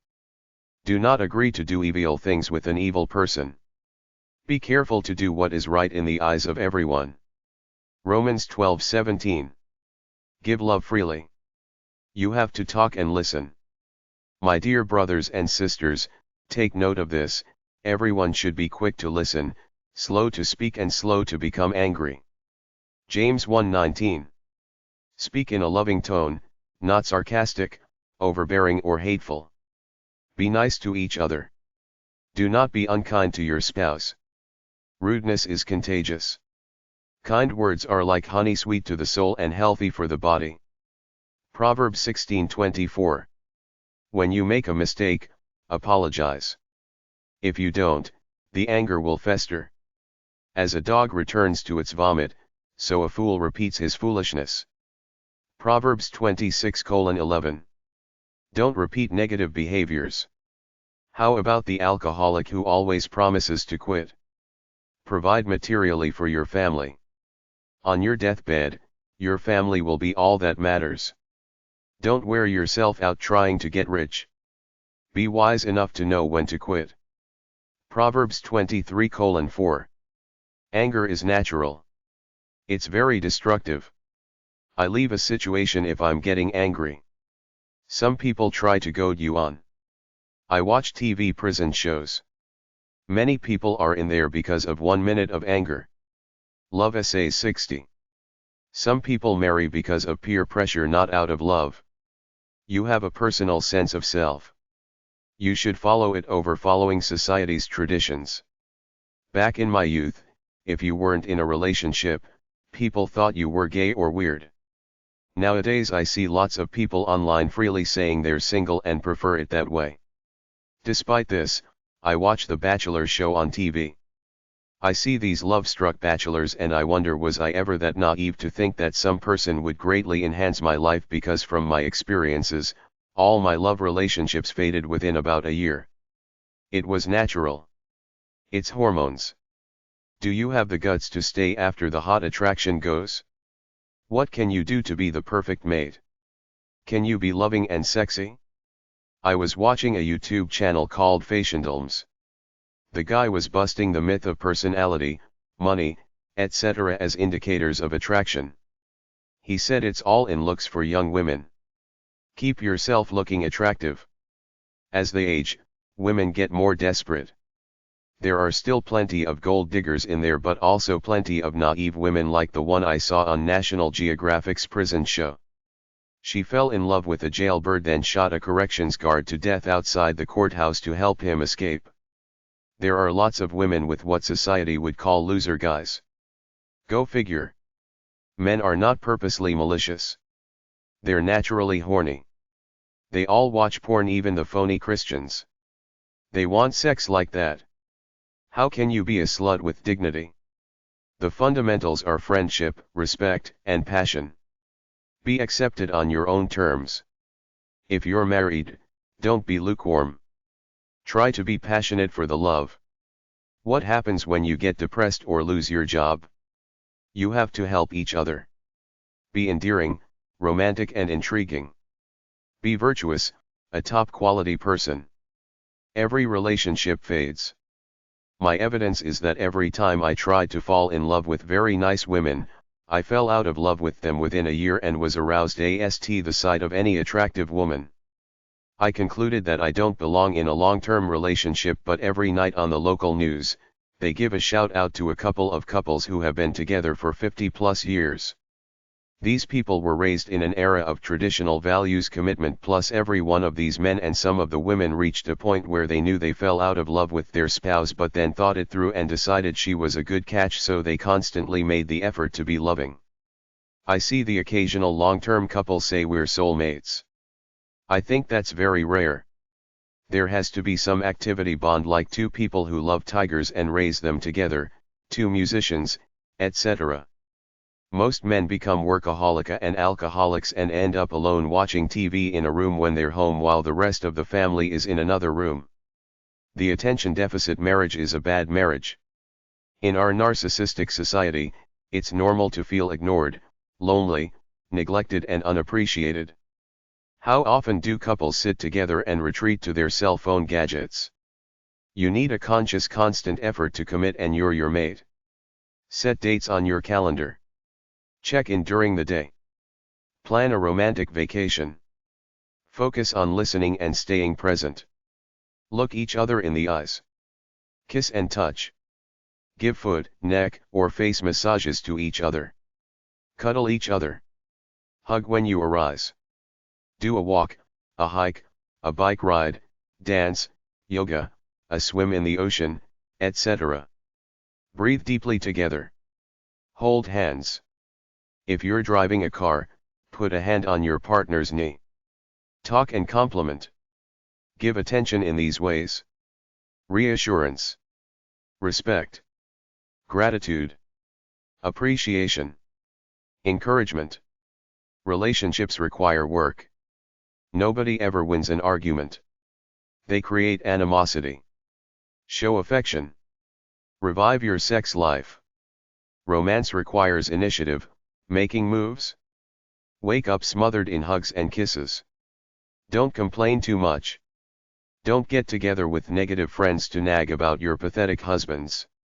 If it's that bad, leave. Golden rule: do unto others as you would have them do unto you. It's not about you alone, it's about you as a couple. This lie that you don't have time for intimacy is a joke. Most people, including me, watch a few hours of TV a night. I need something to relax and take my mind off this dull world. I mostly watch YouTube videos though. I could solve a lot of marriage problems right now. Get rid of all professional sports so people do things as a family. I was standing in a long checkout line. Just for fun, I looked at all the people and asked myself who here is truly attractive. Not very many. My divorced middle-aged friend is now with a fat guy who I think is lazy. Is she that desperate to not be alone? What exactly does he do for her? He must be friendly and there like a faithful puppy dog or something, because he's a fat, ugly guy. He got no game but she's with him. Have a romantic dinner. Why are people so afraid of loneliness that they shack up with duds? Give her your top needs and exactly how she can meet them. Relationships take work. Relationships erode over time. Strive for harmony in the home. Relationship magic is the commitment to spend time together. Don't wait until your relationship rots. Do something now. Have good hygiene and grooming. Are you the best man for her? Make your move to be lovable. Be sexy and friendly. Take action to be her knight in shining armor. Love Essays 61. Accept the weaknesses and mistakes of your lover. Be healthy and look good for your lover. It takes courage to accept your partner and their fetishes. How can closet cross-dressers are there? Be a good listener. Is there unconditional love among lovers? It's rare. We live in a conditional society. It's tit for tat. I help you if you help me. If you don't help me and acknowledge, I fall out of love with you. In all fairness, there should be a balance in a relationship. There should be a sense of ease or humor in a relationship. There should be some adoration. Don't do things to make your lover mad or angry. If you live together, keep the house clean and your clothes clean. Share housework and cleanliness. You have to compromise in any relationship, even with a pet. You have to be sensitive to their needs and desires. Have common interests or activities outside the bedroom. Communicate. Talk. Give compliments. Anger and rage are common emotions. Be friends and lovers. If you can't resolve conflicts, they turn into hate. Live more for spirit and experience over material things. Passive-aggressive is the person who acts like everything is fine but is doing negative things to you in a secret way, like forgetting a date, bad-mouthing you with a smile on her face, etc. Take vacation or weekend together. The clitoris plays a big role in female pleasure. When a marriage goes on the rocks, don't fight it. Some marriages cannot be fixed. Play together. Passion for life and love trumps everything. Everything gets stale, even a relationship. Keep talking and doing things together. Make spontaneous, thoughtful gestures to show eucharisty. Spend time alone together. Do your fair share of contributing to the household. Help him/her relax and take a break. Listen well. Respond thoughtfully. Laugh together. Be gracious and polite. Show respect for friends and family. Devote time to sensual experiences. Accept your partner's flaws. Handle disagreements with sensitivity. Intimacy should be able to weather conflict. Come together to express love. Celebrate life together. Antoine de Saint-Exupéry, the author of The Little Prince, said, "Love does not consist in gazing at each other but in looking together in the same direction." Keep a shared vision. Try to constantly please each other. Surrender to each other for life.